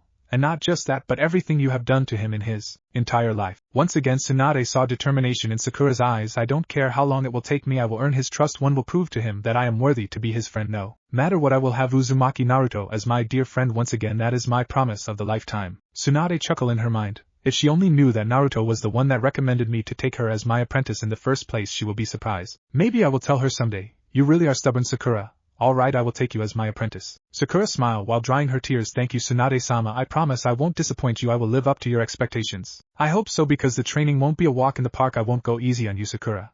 We will begin with the training tomorrow, trust me you will need the rest. Yes, thank you Tsunade-sama. Well, now that we have that solved, where the hell is my sake? Shizen? Shizen burst through the door holding a bottle of sake, panting heavily, followed by Taunton. I'm sorry Tsunade-sama, but it took a while to get to the bar and back here. Here it is. About time, she said while serving the sake on a glass. Please Tsunade-sama, don't drink too much, remember that you still have to fill the paperwork, Shizen said. Yes mother, Tsunade said, annoyed, while Sakura giggled at the sight. Time skip. Nightfall. ANBU headquarters prison section. Sasuke was trying to sleep in his cell, but he couldn't ever since he found out about Naruto going on a training mission with one of the legendary Sanins. It angers him till no end. Why does he have to get the great privilege in living on a training trip with one of Konoha's strongest ninjas? It should be him. He's the last of the great Uchiha clan. He deserves the right to be trained by a Sanin. He had his chance to be trained by one. Unfortunately, he was stopped by Naruto. He growled, remembering the fight at the Valley of the End. He was supposed to defeat him, and killed him, acquiring the power of the Magenkyu Sharingan. His thought was interrupted when he heard the door to the prison section being open. He groaned. One of the ANBU was obviously going to check on him to make sure that he hasn't escaped. He looked from his cell and saw an ANBU wearing a brown cloak and a cat mask with a piece of the mask colored green. He groaned in annoyance. What do you want? I haven't done nothing bad. Oh, but you did something bad, Sasuke-kun. It was rude of you to keep Orochimaru-sama waiting. Sasuke's eyes widened. He got up from the bed. Who are you? The ANBU took off his mask, revealing a very familiar face to the Uchiha. Kabuto, it's you. I heard that you were Orochimaru's spy back at the Chunin exams, so I guess you're here to get me out of here, Sasuke said with a grin. Yes, and I went through a lot of trouble to get all the way here and take care of the ANBU forces in the building. It's hard to believe that the Sound 4 and Kimimaro were all killed. No wonder they were able to capture you. The Uchiha growled. It was Naruto. That dope should have stayed out of my way. Kabuto chuckled. Ah, so it was Naruto-kun, the one who brought you back. How ironic. He adjusted his glasses. Sasuke growled. Well, are you going to get me out of here or not? Yes, I suppose since you haven't tried to escape it must mean that they have sealed your chakra. Yeah, I can't use jutsus and my Sharingan, and that Sanin sealed the power of the cursed seal. I'm useless the way I am right now. You must be talking about Jiraiya. He is a seal master after all, but that's all right. Orochimaru-sama can take care of those problems. Now move aside. Sasuke did, and Kabuto's hand glowed with chakra, making it hard like steel. He crushed the lock of the cell, opening it.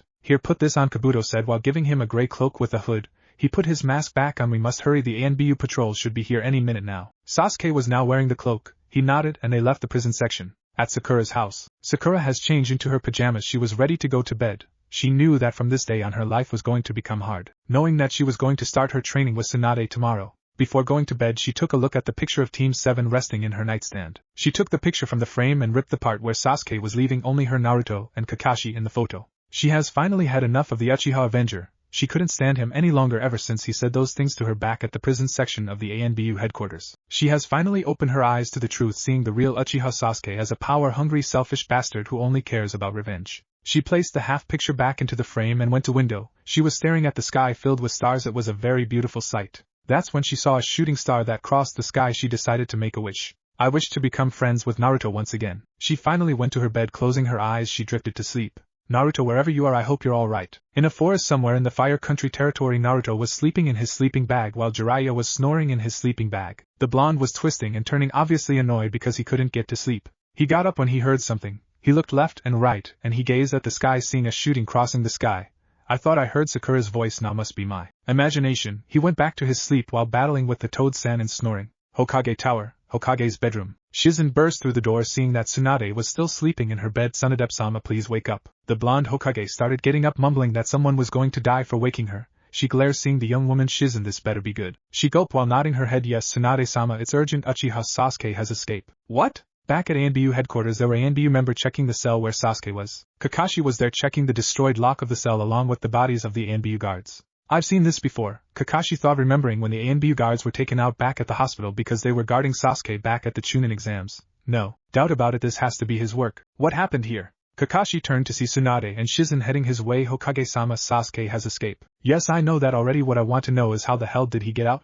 Obviously someone busted him out. He couldn't use any jutsus because his chakra was sealed in the ANBU said. Yes, and I have a pretty good idea who was the one responsible for helping him escape, Kakashi said. Who? Asked Shizen. The only ninja with the skills to take out so many ANBU and that I know of is Yakushi Kabuto. Kabuto, Tsunade said with a growl. Damn, so Orochimaru took Sasuke after all. Naruto's effort was for nothing. We should search for them, another ANBU said. Forget it, by now they must be out of the village, and they could be reaching the border of the Fire Country as we speak. Besides, I'm not going to even bother to send another retrieval team. Bringing that traitor back again is not worthy. I'd rather see him in a body bag along with Orochimaru. The council won't be happy with this, Shizen said. I know, they were so looking forward for tomorrow's trial so they can vote their precious Uchiha not guilty. It's better this way, Tsunade said as she went to an ANBU. I want Sasuke's information to be put in every Konoha bingo book, and called the hunter Nins the Uchiha traitor will be hunt down and kill. Yes, Hokage-sama, the ANBU said while vanishing. I trust you have no objections with my decision, Kakashi. The copy ninja shook his head. None whatsoever, Hokage-sama. Good, now let's all go back and get some rest. Tomorrow is another day. They left while Kakashi was looking at the cell. I'm sorry, Sasuke, forgive me, I have failed you, but your crime cannot go unpunished. To be continued. Bold letters are inner Sakura or Kyubi. Somewhere in Fire Country territory, Jiraiya and Naruto were continuing their journey across the Fire Country. Right now they were traveling in a forest. So far they haven't stopped to a town, and right now he didn't have the money to afford an inn or to be with women. But to Jiraiya there was one thing that had him more worried than not having any money to spend on women. It was the fact that after a couple of days traveling he hasn't heard anything coming out of the mouth of the blonde genin Naruto. He already knew how Naruto behaves. He was the loudmouth hyperactive ninja. He was always bugging him about teaching him a cool new jutsu, or to train him, but not one word came out of his mouth. Maybe he was sick. Was he having some kind of fever that prevents him from talking? It must be one hell of a sickness to make the most talkative ninja to prevent him from saying even the shortest sentence. One thing was for certain to the Toad Sanins. This wasn't the Uzumaki Naruto he has known. He looked like a complete stranger, like someone he has met for the first time in his life.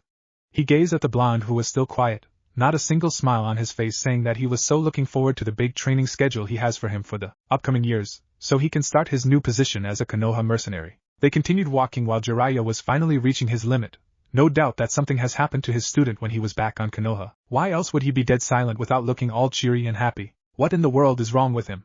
He hasn't said a single word since we left Konoha. The Toad Sannin has finally given up and stopped walking while Naruto was still walking, not realizing that his teacher has stopped. Jiraiya grabbed his shoulder, getting the blonde ninja's attention. All right, Naruto, let's rest up here for a bit before heading out again. Naruto nodded as he got seated to a large rock next to the Toad Sannin. He was still quiet, without showing any emotion in his face, and Jiraiya finally sighed and defeated. He needed to know what was wrong with his student. Naruto, you've been awfully very quiet since we left the village. Is there something wrong? Naruto didn't answer. He was still quiet. Jiraiya sighed again. Look, Naruto, I don't need to be a genius to realize that something is wrong with you. I mean, you haven't said nothing since we left Konoha. Staying quiet, it's not you. You are a loudmouth brat. You haven't called me perverted hermit, and you haven't said a thing about me teaching you a new jutsu, so tell me what's wrong with you. Naruto still didn't answer. Instead, he turned his head away from him, looking at the opposite direction. He sighed once more. He knew now that this was a serious matter. Whatever reason that had Naruto acting like this, it could mean that he has experienced something terrible, although he hoped that it wasn't too serious to get so worried over. He got seated on the rock with him because it was wide enough in size. He touched his shoulder. Naruto, you might feel better if you tell me what's wrong. We're going to be traveling together for a long time, might as well start opening up to me, so what do you say?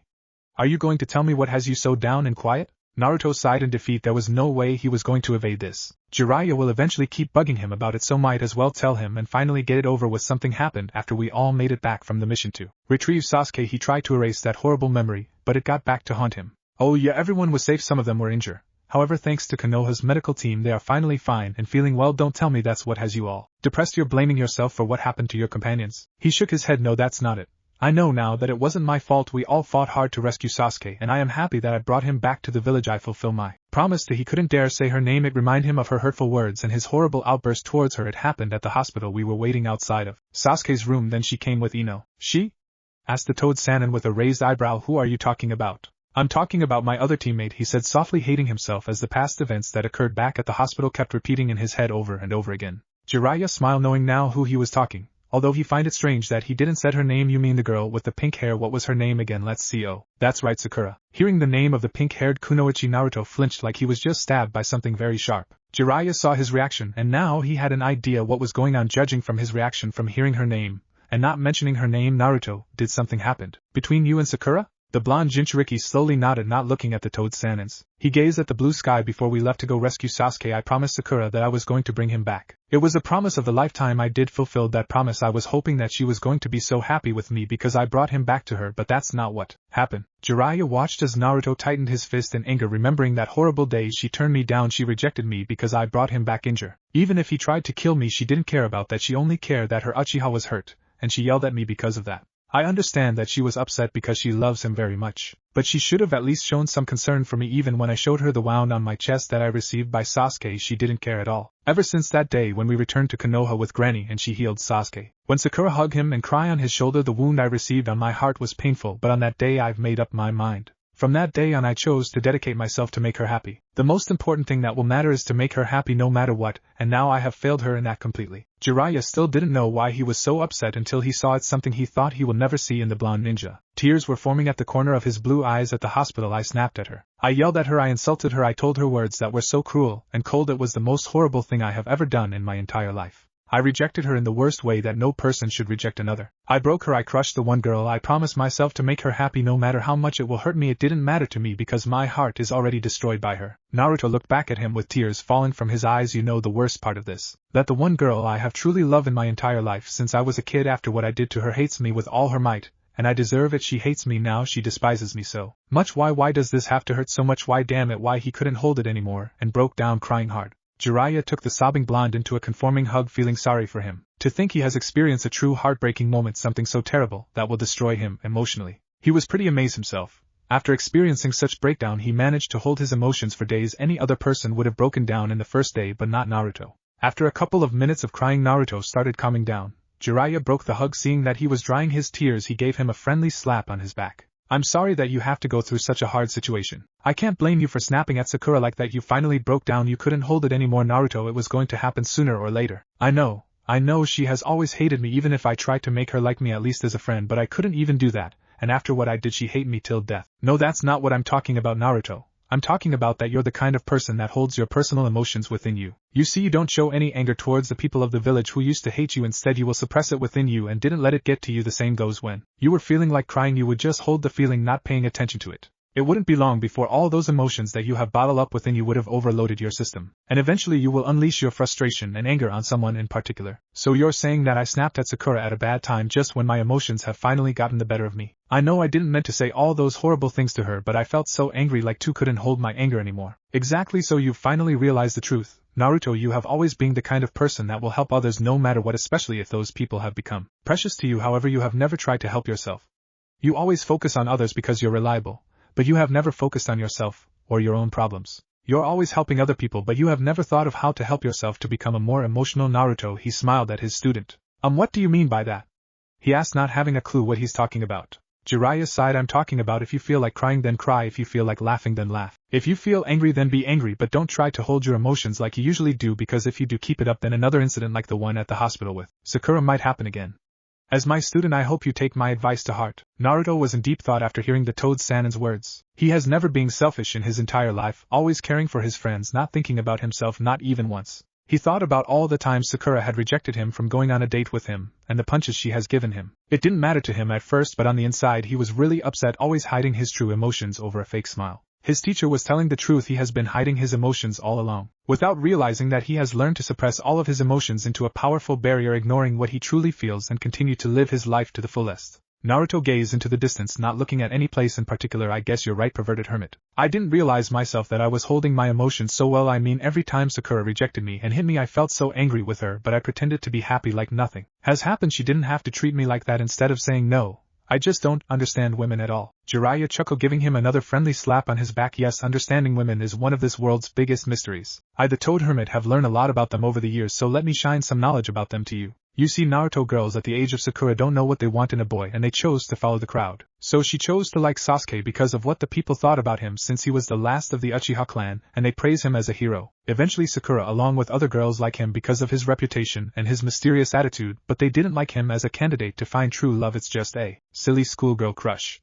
So this is the truth, young girls. They don't know what true love is until they find out when it's too late. There, with this knowledge I have given you, I hope you passed it on to the next generation of men so they can understand women better. Naruto was impressed at the Toad Sannin's words. It really makes sense. His eyes widened in realization. No way, perverted hermit. Are you saying that Sakura doesn't love Sasuke? A hidden spark of hope was reflected in his cerulean eyes. Well, judging at the way she used to admire him and looked at him, in my personal opinion, yes. What Sakura had for Sasuke was just a crush. Eventually she didn't realize it, that it turned into an empty obsession. She's too blind to realize the truth. The blonde nodded. If it's truth what the perverted hermit says, then I hope Sakura realize the truth soon. I guess what you say makes sense. Everyone in the village respects Sasuke and looked at him like he was all high and mighty, so it never surprised me why all the girls in the academy were after him, including Sakura. He chuckled a little. After this I think I feel a little better, thanks, perverted hermit. The Toad San inside Naruto, would it kill you to call me sensei or Jiraiya sensei? Any of those, but not that one. Naruto gave him his fox grin. Nope, I think perverted hermit suits you better, you really are one. Jiraiya's sweat dropped, but he smiled. Looks like he's getting back to normal, but he will need time to heal his mind and his heart. By the way, Naruto, about Sakura, I don't think she hates you like you say. Naruto was shocked at his comment. How can you say that after everything I told her? She must hate me with all the anger in the world. Of course she hates me a lot. Listen to me, Naruto, I believe Sakura has realized her mistake at the things she told you at the hospital, which lead you to unleash your anger on her. It might take her some time to finally realize that she did the wrong thing in hurting you like she did. For all we know, she might be regretting what she did to you as we speak. So what are you saying? That Sakura is not angry with me for snapping at her the way I did? I find it impossible to believe. Believe me then. I think Sakura is hurt because she finally understood that what she said to you was a horrible mistake, and it was completely uncalled for. Naruto, I know that you are very hurt because of this, but I am certain that Sakura is very hurt too, just like you. Naruto was at a loss of words. He gazed at the Toad Sannin with a pure disbelief look in his eyes. I just can't believe it. She's hurt too. Perverted hermit, how could you know? I really want to believe you and all, but I don't know if it's the truth. Jiraiya stood quiet for a moment. He felt like opening an old wound from a very long time. I know it's true because the same thing happened to me a long time ago. What do you mean? Asked the blonde in confusion, not knowing what he was talking about. Jiraiya sighed, turning his gaze to the trees ahead. A long time ago, back when me and Tsunade were Jonins. It happened a month after Dan died. His eyes softened, remembering the day. Dan, I think I heard that name before. Shizen-san told me about him. Wasn't he Granny's boyfriend or something? Yes, he was. Anyway, we both went to one of the village taverns to have a couple of drinks of sake. Tsunade had too much to drink, and she was obviously drunk. I, on the other hand, wasn't so drunk, and I heard her sobbing, telling me about her life, how sorry she was. The point is that she started saying how much better Dan was compared to me, that he was the perfect man and I was a total loser that wasn't worth any woman's time. And that's when I snapped at her because of the influence of the alcohol in me. Naruto gasped hearing that, but he was more shocked when he noticed the look of sadness in his eyes. He could tell that he was really hurt the same way as himself. No words escaped from his mouth. He only waited for his teacher to continue telling the story. I was very angry with her. I shouted at her and insulted her. I caused the scene at the tavern at the ANB. You have to take me away, but I will never forget the few words I remember from that day, that to this very day I regret saying them to her over and over again. Naruto watched in shock, seeing that a few tears escaped from the Toad Sannin's eyes. I told her that she's destined to have all of her loved ones to die because of the Hokage's necklace, and she deserves it for all the times she has rejected me and treated me like crap. I told her that I wasn't going to die since I wasn't one of her loved ones. With the way she treats me, I was such a fool. When the ANBU took me outside of the tavern, they were going to take me to an ANBU prison cell for disturbing the peace. All of a sudden Tsunade comes running to me, her face full of tears, and you will be surprised what she told me. What did she told you? Asked the shocked Naruto, who was giving all of his attention to the story. Jiraiya dried the few tears that fall from his eyes. She told me that I was one of her loved ones because I was her most precious person in the entire world, and she will never forgive herself and something happens to me. After that she threw up and passed out. One of the ANBU took her to her home. I knew she was telling the truth. I mean, drunken people never lies. So you see, Naruto, even if she was drunk, Tsunade realized her mistake and the hurt it caused me. I also know my mistake and the hurt it caused to her on that day. Naruto stood quiet, shocked at the story he just heard. A few tears fall from his face, realizing that his teacher has also felt his pain. He wondered if Sakura was feeling the same. Wait, perverted hermit, I'm sorry you feel this way because of me. You have to remember that horrible day. I'm sorry. No, Naruto, don't blame yourself. It's not your fault. I haven't forgotten about that day and I will never will. Tsunade, on the other hand, doesn't remember a thing because she was too drunk on that day to remember anything. Things weren't so bad. I was bailed out from the ANBU prison thanks to Sarutobi-sensei though. I have no idea that you have experienced something so horrible. I'm really sorry, Naruto said while looking at the ground. Well, that was actually the second most horrible thing that has happened to me. The most horrible thing that has happened to me is when I tried to peek at Tsunade when she was in the hot bath. She beat the living hell out of me. I had almost every bone in my body broken and I thought I was going to die. Of course I had to stay in the hospital for 3 months to recover. That was one hell of an experience I was never going to forget ever. Naruto gulped in horror, thinking about Tsunade beating his teacher like she was murdering him. For a moment he thought if the same thing happened, if it was him the one who peeked at Sakura when she was at the hot baths. He trembled in fear, thinking the horrible punishment the pink-haired kunoichi would give him. He tried to erase the fearful thought from his system. Jiraiya finally got up from the rock. Well, we better get going. We have already wasted time. Let's go, Naruto. He nodded while getting up from the rock and they continued traveling. The Toad Sannin gazed at him and he could see that he had a small smile on his face. It seems he was feeling a little better. But it will take more time for him to be healed from his hurtful experience. Naruto, one more thing. What is it? About Sakura, do you still love her? Naruto was surprised. He wasn't expecting to hear this. He remained quiet and thought about everything Sakura has done to him. No matter what he do, he couldn't get her out of his mind. It was like she had him wrap around her finger. He was never good at lying, so he will be honest as he has been in his entire life. He looked back at his teacher with nod. I guess I still do. I know it sounds crazy after everything she has done to me, even if it's hopeless. Now wait a minute, I thought it was your way of the ninja to never give up. So why do you sound like you just did? I never give up, perverted hermit. I only think that Sakura will never like me like that. I don't have an answer to that one. The only advice I can give you is to give it some time.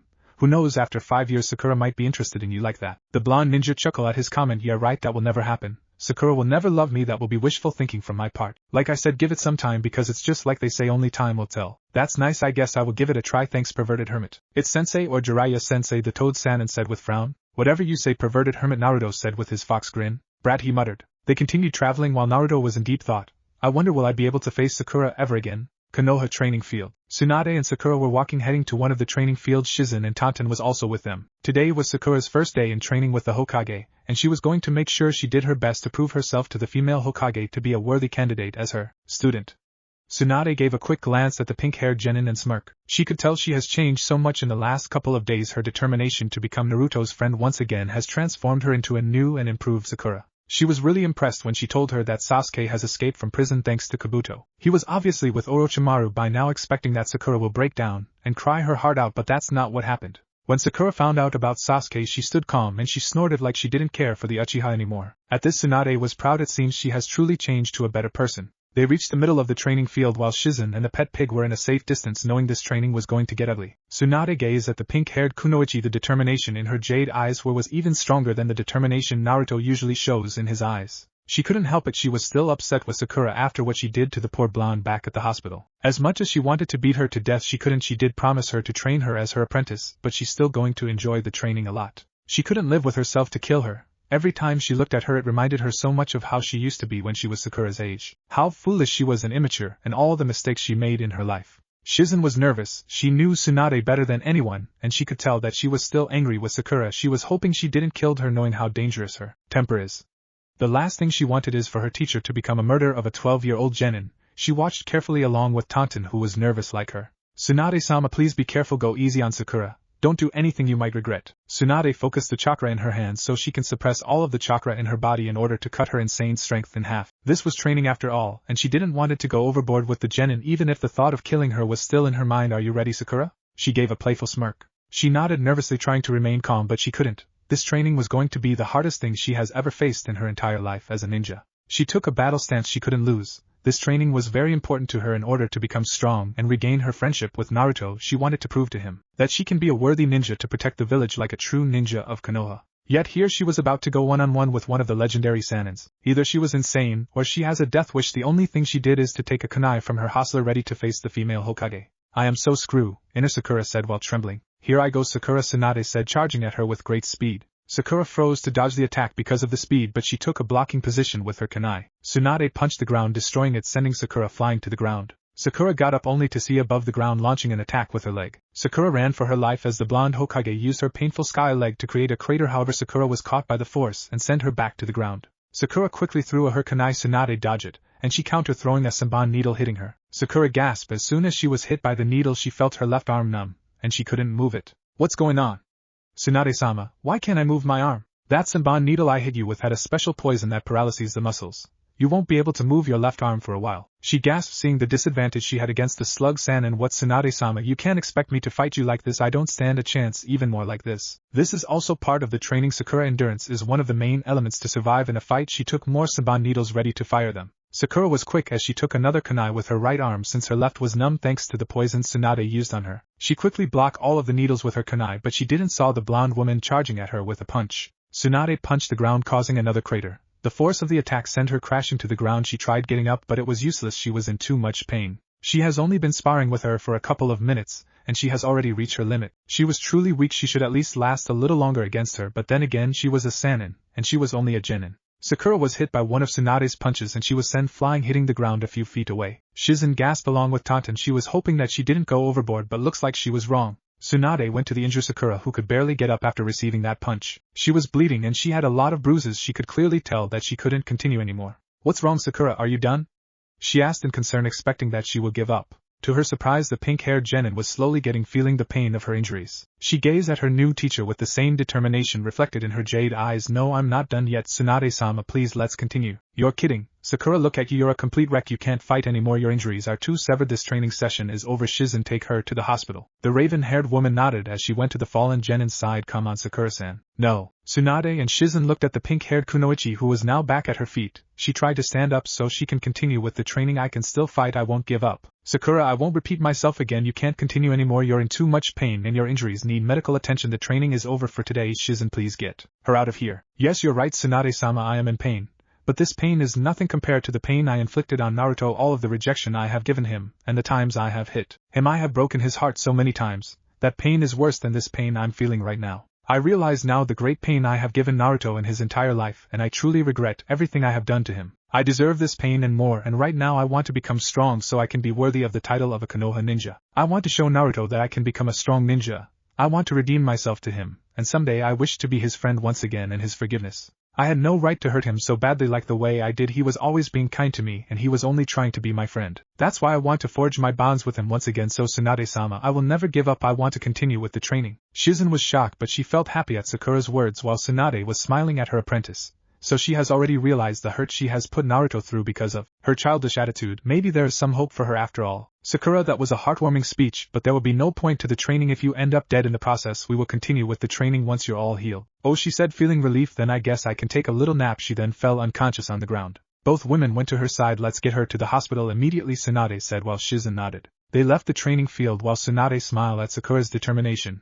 Her first day of training, and I'm already proud of her. I have a feeling that she will become even better than me. Forest, somewhere in Fire Country territory. Jiraiya and Naruto have finally decided to stay for the rest of the day. They couldn't afford an inn to stay since Jiraiya didn't have any money and Naruto didn't have enough to afford a room, much to his annoyance. He wasn't happy. He always reserved some money from the share he received after completing a mission. Unfortunately, eating a lot of bowls of ramen from Ichiraku's can empty his toad wallet in no time without realizing it. So he didn't have a choice but to spend the day sleeping in the great outdoors. Since it was still in the middle of the afternoon, Jiraiya decided to begin the big training schedule he has in store for the blonde. And what better way to start with a sparring match? They were a couple of kilometers away from their campsite. Both were standing off staring at each other. Jiraiya smirked, wanting to see what Naruto's true potential is. Of course he knew he didn't stand a chance against him, but it was worth to have a match with the blonde ninja. For Naruto, this sparring match was very important to him. He has been dying to fight the perverted Sannin for a long time now. Having the idea that he was going to hold back, he was going to make sure that he fights him everything he has. He took a fighting stance, ready to fight one of the legendary Sannins, Jiraiya the Toad Sannin.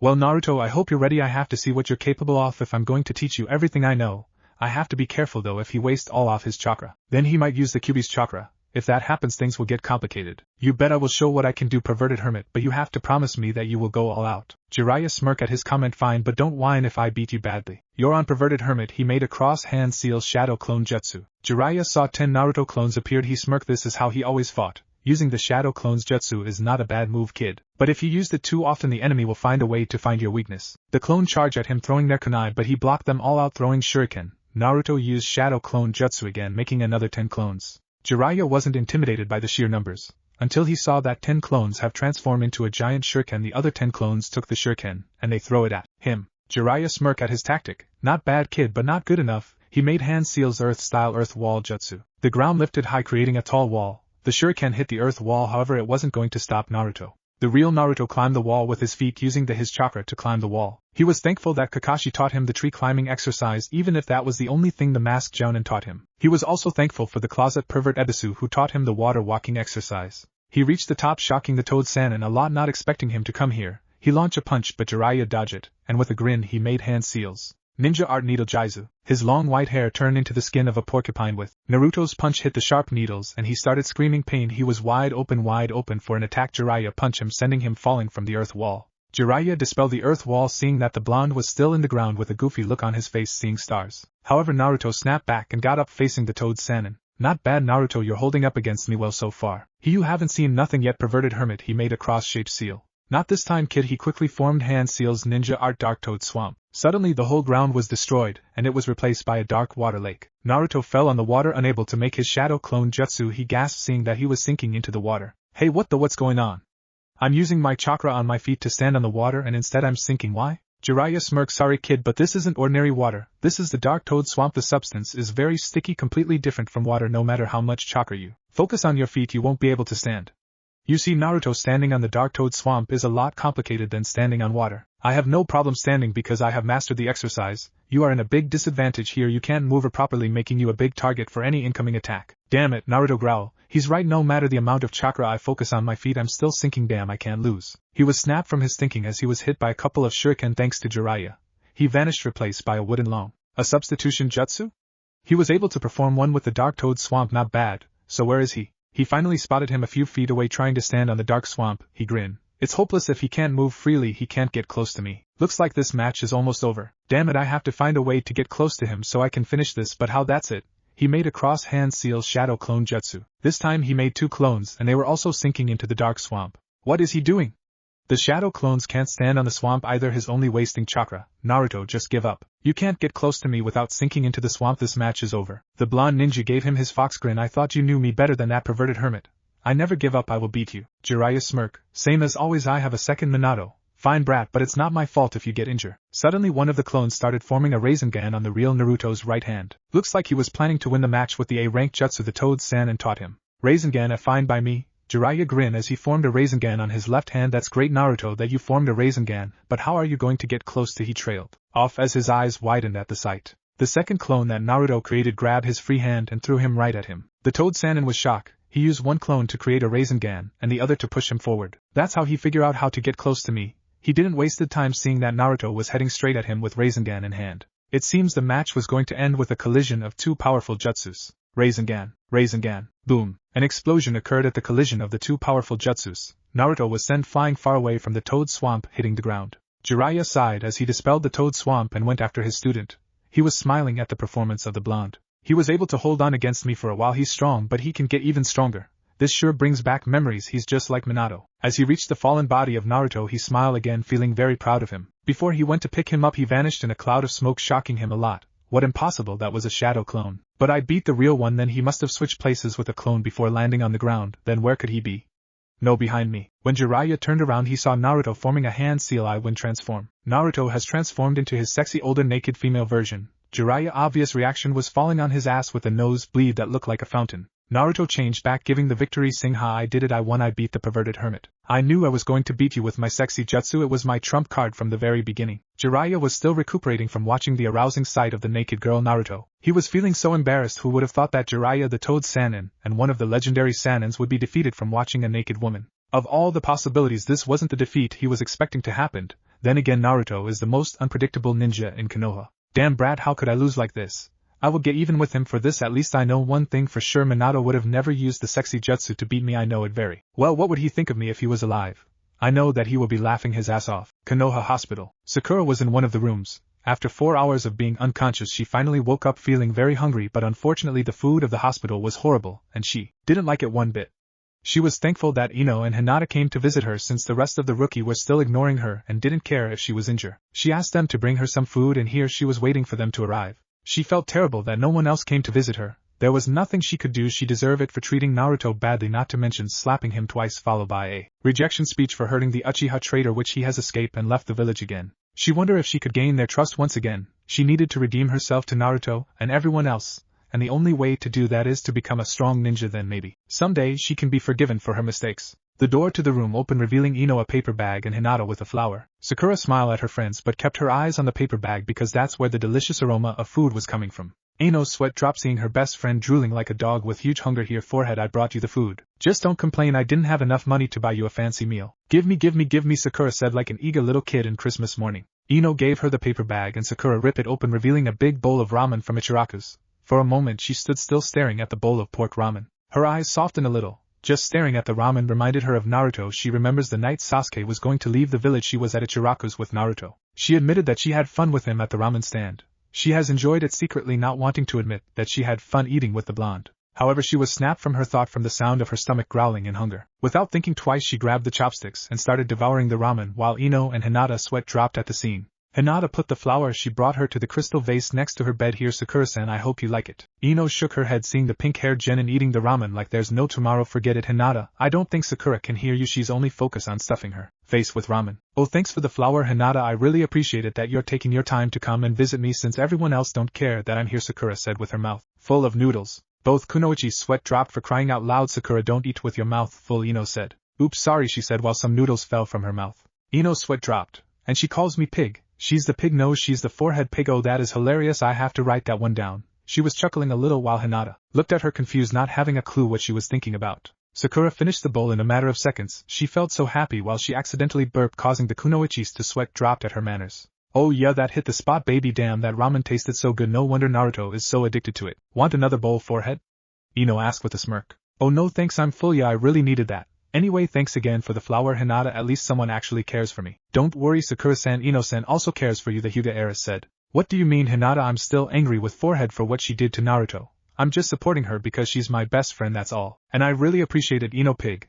I knew training with Tsunade-sama wasn't going to be easy, just look at me my first day and I almost got killed. Tsunade-sama said that all of your injuries have been healed, but you will have to stay here for a couple of days before continuing your training with her, Ino said. Yeah, those are good news. I just hope I don't end up in the hospital again every time I trained with Tsunade-sama. If that's true, then I'm really going to have a hard time with this training. Well, I believe you can do it, Sakura-san, you are strong, Hinata said with a smile. The pink-haired genin smiled. Thank you, Hinata. It's a miracle you don't hate me like everyone else for what I did. After all, you like Naruto. I thought you will hate me the most. The Hyuga heiress shook her head. No, I don't feel angry. I can see now that you have regretted everything you have done to Naruto-kun in the past and present. You have realized your mistakes and now you are trying to find to correct them. The only way for that to happen is if Naruto forgives you, Ino said. Sakura sighed. I wonder if he will ever forgive me. If I was Naruto, I would have never forgive for everything I have done to him. But you're not, Sakura-san. I think Naruto-kun will forgive you. He's not the kind of person to hold a grudge with anyone, especially if it's you. He just needs time to think. These 5 years he'll be away from the village is the time he needs to think. When he returns he will forgive you, Hinata said. I know that you're being positive, Hinata, but with the way he snapped at her, I don't think he will forgive her so easily. I mean, you were there when it happened. Even if you fainted, Naruto was really angry,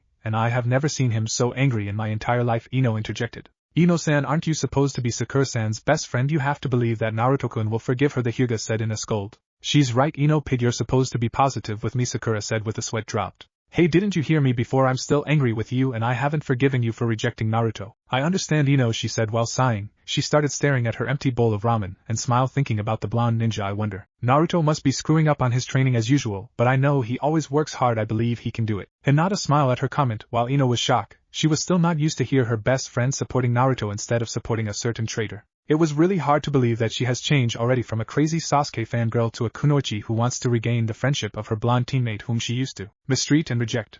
Now here she was trying to get strong in her training to prove herself to Naruto. Yes, Naruto-kun is always training hard to become strong, Hinata said with a faint blush on her cheeks. And speaking of Naruto's training, you must be really going crazy, Hinata, not seeing Naruto in 5 years. Hinata's eyes softened. I guess you're right, Ino-san, but I know he will be back. Besides, I'm not going to stand and do nothing while Naruto-kun is training hard. I'm also going to train hard and become strong for him. Yeah, don't forget to ask him on a date when he returns, Ino said with a smirk. Hearing that, Hinata blushed bright red while Ino laughed. She gazed back at Sakura, but she noticed that she had a hurtful expression on her face because of her comment. Hey, you okay, Sakura? Huh, oh yeah, I'm fine, Sakura smiled, while she smirked back at the blushing Hinata. Just make sure not to faint when Naruto returns. Hinata twiddled her fingers a little. I'll try, it won't be easy. One of the nurses entered the room. Sakura-san, your mother is here to see you. Mom is here, okay, tell her to come in. The nurses nodded and left the room. Mrs. Haruno entered smiling at her daughter. Oh, there's my sweetie, I heard what happened to you. I came as fast as I could. Hello, Mrs. Haruno, Ino greeted the older pink-haired woman. Hello, Haruno-san, Hinata said with a bow. Oh, hello girls, glad to see you visiting my daughter. Well, Sakura, I have to go back to the flower shop. I'll see you later, Ino said. Me too, I have a team meeting. I don't want to keep Kiba-kun, Shino-kun, and Kurenai-sensei waiting. By Sakura-san, Hinata said. Bye guys, Sakura said, seeing that the two kunoichis have left the room. Mrs. Haruno was still smiling at her daughter. Look at you, I'm very proud of you. Who would have thought that my own daughter would be training under the Hokage? I know you will become a great medic ninja just like Tsunade-sama. Thanks, Mom. I have realized that being a ninja is a serious job, and I have learned that as a ninja of Konoha it's my duty to protect the village and give my life for its safety. You have learned so much, sweetie. I am the proudest mother ever.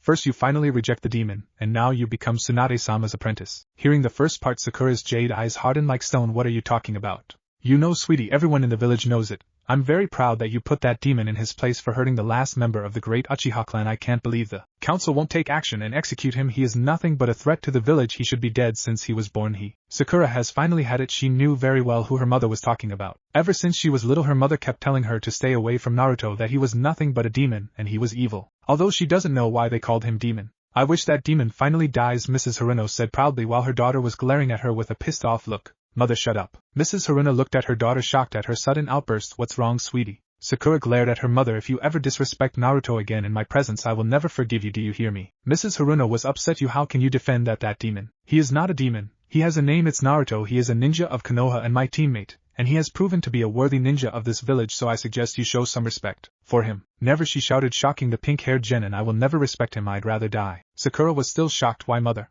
Why do you hate him so much? What did he ever do to you for you to hate him so much? You have always told me to never get near him, that he was a demon, and he was evil, but you are so wrong. Over the years that I got to know him better, I realized that he was a great person and a friend. I was the fool because I was never worthy to have him as my friend in the first place." Mrs. Haruno stood quiet, not believing what she was hearing from her own daughter. For a moment she wanted to tell her the truth about Naruto, who he really was. It was tempting, but she couldn't do it. No matter how much she wanted to tell her the truth so her daughter could hate him too, she couldn't break the law of the third Hokage. Instead she crossed her arms in an arrogant manner. "I just hate him because I feel like it. I'm not the only one, the entire village hates him too. I know, mother, I'm not stupid. I can tell by the looks the villagers used to give him, but you know what, ever since Naruto defeated the sand monster at the Chunin exams, the village has started respecting him and accepting him as one of our own. Oh, that's right, I almost forgot to tell you that sand monster was about to kill me, and you will be surprised who was the person that saved me from the monster. It was Naruto, the demon you despise." Mrs. Haruno's eyes widened. "What, that impossible? He saved you? But no, it's not true, it wasn't him, it was Sasuke, you told me so." "Oh please mother, I lied. I was in denial to accept the fact that it was really Naruto the one who saved me, and I was such a fool to believe that. I hate that Uchiha so much." "What, you hate Sasuke? It can't be. Why? You told me you loved him," the older Haruno said, shocked at her daughter's comment. Sakura snorted. "Oh please mother, Sasuke could give shit about me. I hate myself for being too stubborn and not realizing soon that he never cared for me in the first place. He is nothing to me, but a traitor. The one person who has truly cared for me like a friend, and maybe more than one, was Naruto, and rejected him so badly." Mrs. Haruno growled in anger. "What about him? He has rejected you too. I heard about the horrible things he said to you. And yet you defend him like nothing has happened." "I deserve it, mother," Sakura admitted with a hint of guilt, "after everything I have done to him. And every single word he said to me was true, every single one. I'm going to become the best medic ninja in the village. I will surpass Tsunade-sama.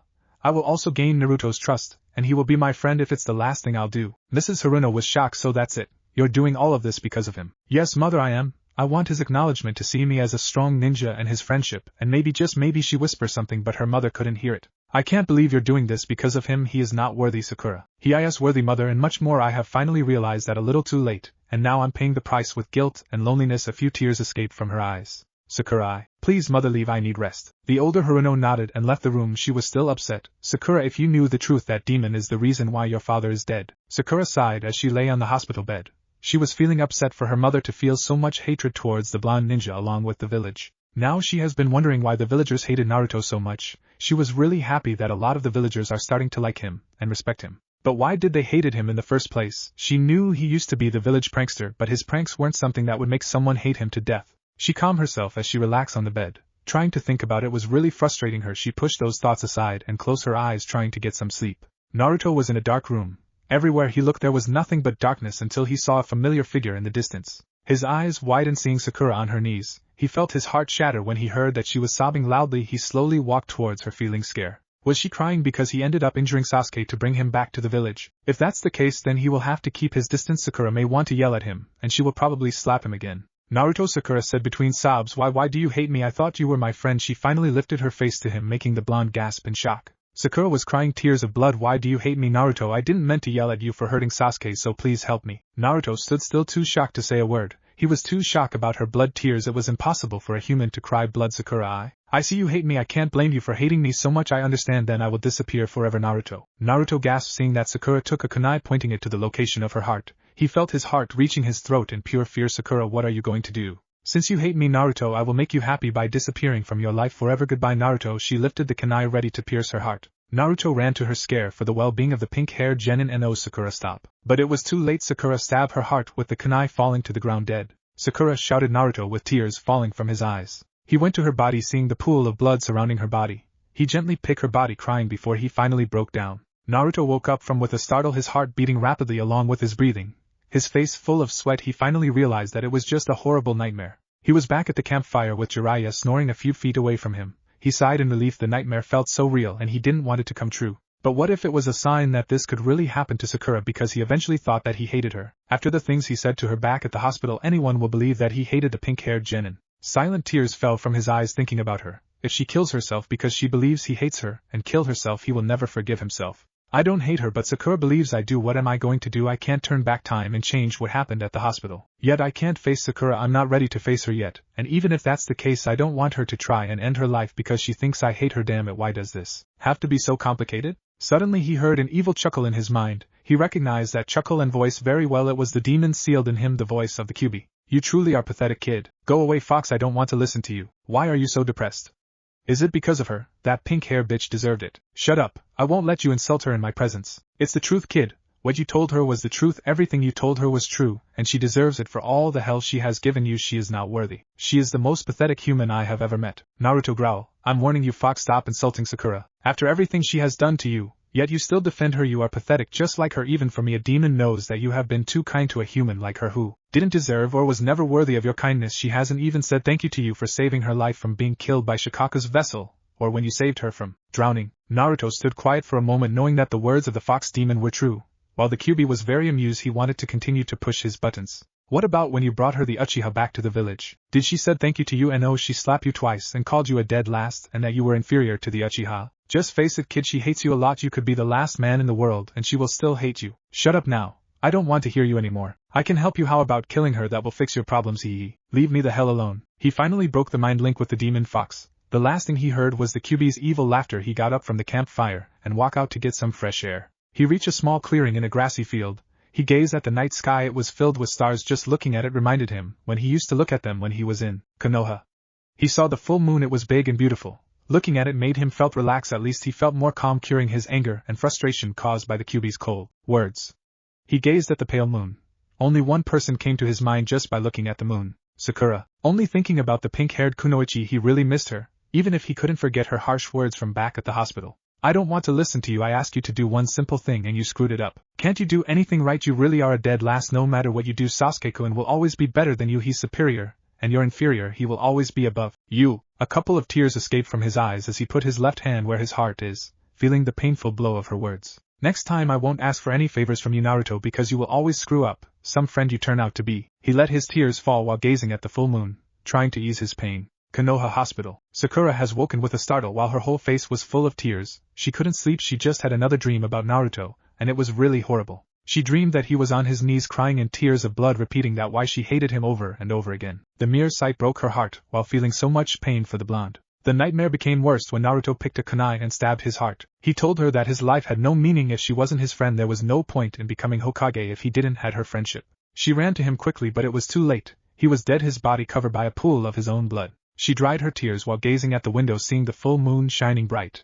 Or tears fall from her jade eyes, remembering Naruto's cold words from the hospital. I am so sick of your screw, Konoha. As long as I have Sasuke attitude, you are weak, useless, nothing but a burden to the team. The real dead last is you. Everyone on the team knows it, even Kakashi-sensei knows it. Everyone in this room knows very well that the real reason you became a ninja is so you could be with your precious Sasuke-kun, not so you could serve your village like a proud ninja of Konoha. She closed her eyes as more tears fell, and she opened them again, looking at the big moon. You will never become a strong ninja because the only thing you care about in this village is him. You could give shit about me. Let's face the facts here. Sasuke could be right here and I could lying next to you dying, and you would just let me to die. I really like you, Sakura. I would do anything for you. I would sold my soul just to see you smile. I didn't care if you will never like me back. The only thing that matters to me more than my dream of becoming Hokage is your happiness. I finally realize that you're not worthy of my attention. Haruno Sakura, I hate you. Naruto, she thought while more tears escaped from her jade eyes. How foolish and pathetic I was with you. I don't deserve your forgiveness, but at least I can do is try for you. I must. She gazed at the full moon with a sad smile, thinking about him. He must really hate me. She must really hate me, thought Naruto while gazing at the moon, his face full of tears. I don't deserve your forgiveness, Sakura. I understand if you don't want to see me or hear from me ever again. With one final gaze at the full moon, Naruto finally left, heading back to the campfire while Sakura went back to sleep, trying to get some rest, hoping that this time she didn't dreamed another nightmare about the blonde. Both of them are hurt, their hearts broken into pieces for their sudden outburst of anger and frustration to one another without doing it on purpose. The only question they could ask themselves is, will they be able to form their bond of friendship once again? To be continued. Time skip. 3 months later, somewhere in Lighting Country territory, Naruto and Jiraiya were traveling the high road of the Lighting Country. The Lighting Country was well known for having lots of mountains, meaning that the traveling includes climbing peaks. Naruto and Jiraiya have been traveling non-stop along with climbing a few peaks. Naruto was exhausted, but he knew this was part of the training. He couldn't let this get to him. Over the past months, the training with the Toad Sannin was no walk in the park. He was still being beaten badly when they were in one of their sparring matches, but slowly he was progressing in the training. He found out that his element affinity is wind, making him suitable to perform wind element jutsus. Jiraiya has been putting him in molding chakra exercises a lot, in a point that will completely annoy him till no end. Another thing that annoyed him was the fact that they were sleeping too often in the outdoors. He missed sleeping in a bed from an inn now and then, and it was for the same reason as always. Jiraiya didn't had any money because he was always wasting it on women and sake. They were lucky enough to fight against a couple of weak missing nins, earning some money for their capture. At least they were worth for something. They managed to stay in a few inns, but the money was spent rather quickly thanks to the Toad Sannin for wasting it on women and sake. Needless to say that Naruto was satisfied with how the training was going. He was expecting that Jiraiya will be wasting his time trying to do his so-called research, but he was wrong. The Toad Sannin was focusing on his training more than his peeping research, which shocked the blonde a lot. Now he was struggling and walking a long hill with the Sannin. Now he knew why he chose to travel to the lighting country. Walking hills up and down was a good resource for exercise. It was all part of the training, so he didn't complain. Over the months he decided to only focus on his training and not to think about how much he missed Konoha. His friends from the rookie, he really missed them except for a certain pink-haired genin. He didn't want it to think of her. As far as he was concerned, he wanted to forget the fact that he knows a kunoichi by the name of Haruno Sakura. Right now the only thing that matters to him is getting strong and continue to fight for his lifelong dream. Even he really wanted to forget her, he couldn't. He admitted that he missed her too. Even after everything she has done to him, he still cared for him. He erased those thoughts and focused on walking the hill. His training was more important than thinking about the past with the pink-haired kunoichi. Jiraiya took a glance at his blonde student and smiled. He has been slowly progressing in the training, even if he was still a long way to go. He could that little by little he was getting stronger. Another thing he was glad about is the fact that he was acting like his normal self again, which was good. Of course things weren't so good with him. During the 3 months they have been traveling, Naruto entered into a depressed state whenever the name of Sakura was mentioned to him. He couldn't blame him, he was still hurt for what happened back at Konoha Hospital. Hopefully the training will help him forget the heartbreaking incident. He did make one important mental note, to never mention Sakura's name again or his student will go to his depressed mode. He sighed happily as he continued to walk the hill with Naruto. It's been a while since he has come to the lighting country. They were almost to their destination for their next training exercise. After 10 minutes they have finally walked all the way to the top of the hill. They were now in a small valley. There was a large waterfall, a small forest, and another waterfall a few kilometers from their current location. He smiled, gazing in the distance at the direction where the other waterfall was. He smiled while having a perverted dream. This place sure brings back memories. I'm sure that women still come to the other waterfall to bathe. Yes, research material. He cleared his throat. All right, Naruto, drop your bags. We have finally arrived. Take a short rest. Naruto sighed in relief as he put down his backpack and lied down on the ground, feeling tired from all of the non-stop walking. He panted, about time, pervy hermit. We've been traveling for days without taking a rest or staying the night on inn. A vein pop on the Toad Sannin's forehead. What do you call me, Naruto? I called you pervy hermit. I figure that calling you perverted hermit is too long to say, so I decided to call you from now on pervy hermit or pervy sage, whichever you prefer. Jiraiya's sweat dropped. I would like if you call me sensei or Jiraiya sensei, anything but those two. Now those two suits you fine. If you don't want to choose, I will choose it for you, pervy hermit. He made his fox grin, while the Toad Sannin was sweat dropping at his comment. Impudent brat, is that any way to treat your teacher, the man who's going to make you strong? Hey, it's not my fault that you're a pervert. If you stop being one, then I will properly call you sensei. Heh, fat chance brat, that's not going to happen. I am a super pervert, he said proudly. Fine, then I will keep on calling you pervy hermit. He crossed his arms. Sometimes he can be quite a smartass. So pervy hermit, what's going to be today? Are you going to teach me a new powerful jutsu more powerful than Rasengan, or are we going to have another sparring match? Because this time I'm ready, I will beat you without using the sexy jutsu. Well, since your usual cherry mood, I will tell you, today we're going to have a chakra control exercise. What, not that again? Naruto fell down anime style, and immediately got back up. Oh come on pervy hermit, we've been doing a lot of those exercises lately, I am so sick of it. The Toad Sannin sighed. Naruto, you very well know that your chakra control is terrible, and it's important that you practice the chakra control exercise known as meditating more frequently than other ninjas. The blonde sighed. Great, and I got my hopes up that you were going to teach me a powerful jutsu. And how can I teach you a new jutsu when you don't have the proper chakra control to perform that jutsu? Patience is one of the keys to success, and you have to learn to have it. Naruto finally gave up. He knew he wasn't going to get out of this one. Fine, let's get this over with. He went to the ground and crossed his legs, ready to start with the meditation. Hold it, Naruto. Today we're going to have a new type of meditating, one that you will find it quite challenging. That got the blonde ninja's attention. What do you mean, a new type of meditating? There is a reason why I chose this location to have the exercise, Naruto. Aside from watching the girls bathe in the other waterfall, this is the place where I used to meditate. The waterfall is a key element to the meditating exercise you're going to be doing, Naruto. You'll be meditating under the waterfall. Naruto's sweat dropped. That's it, meditating under a waterfall. And you said it was going to challenging. You're right. I'll have this exercise mastered in no time. Jiraiya smirked. All right, if you say so. Now let me show you. How are you going to be standing in the waterfall? He bit his thumb, making some blood appear and formed some hand seals. Summoning jutsu. Poof. When the smoke cleared, a green medium-sized toad appeared. All right, Naruto, my friend here will take you to the waterfall, and you'll meditate on top of his head, while the water will hit your body. Are you ready? Piece of cake, pervy hermit. This will be too easy. He removed his orange jumpsuits, and the rest of his clothes, leaving him in his green boxers, while Jiraiya was smirking. We'll see about that. You're going to find out that is not as easy as you think. Naruto got on top of the head of the toad. The toad swam all the way to the waterfall, and even before he got in his meditating position, the water hit his body, and his reaction was unexpected. That's freaking. He fell from the toad and hit the lake. Ids, damn it. The toad caught him and brought him back to Jiraiya. It's not going to be so easy, Naruto. I guess I forgot to tell you that the water temperature in these parts is a little low. Naruto was shivering from being in the cold water only a little. Are you crazy? You want me to meditate while my body is being hit by cold water? That's impossible. Believe it or not, but the cold water will help you concentrate and focusing your chakra.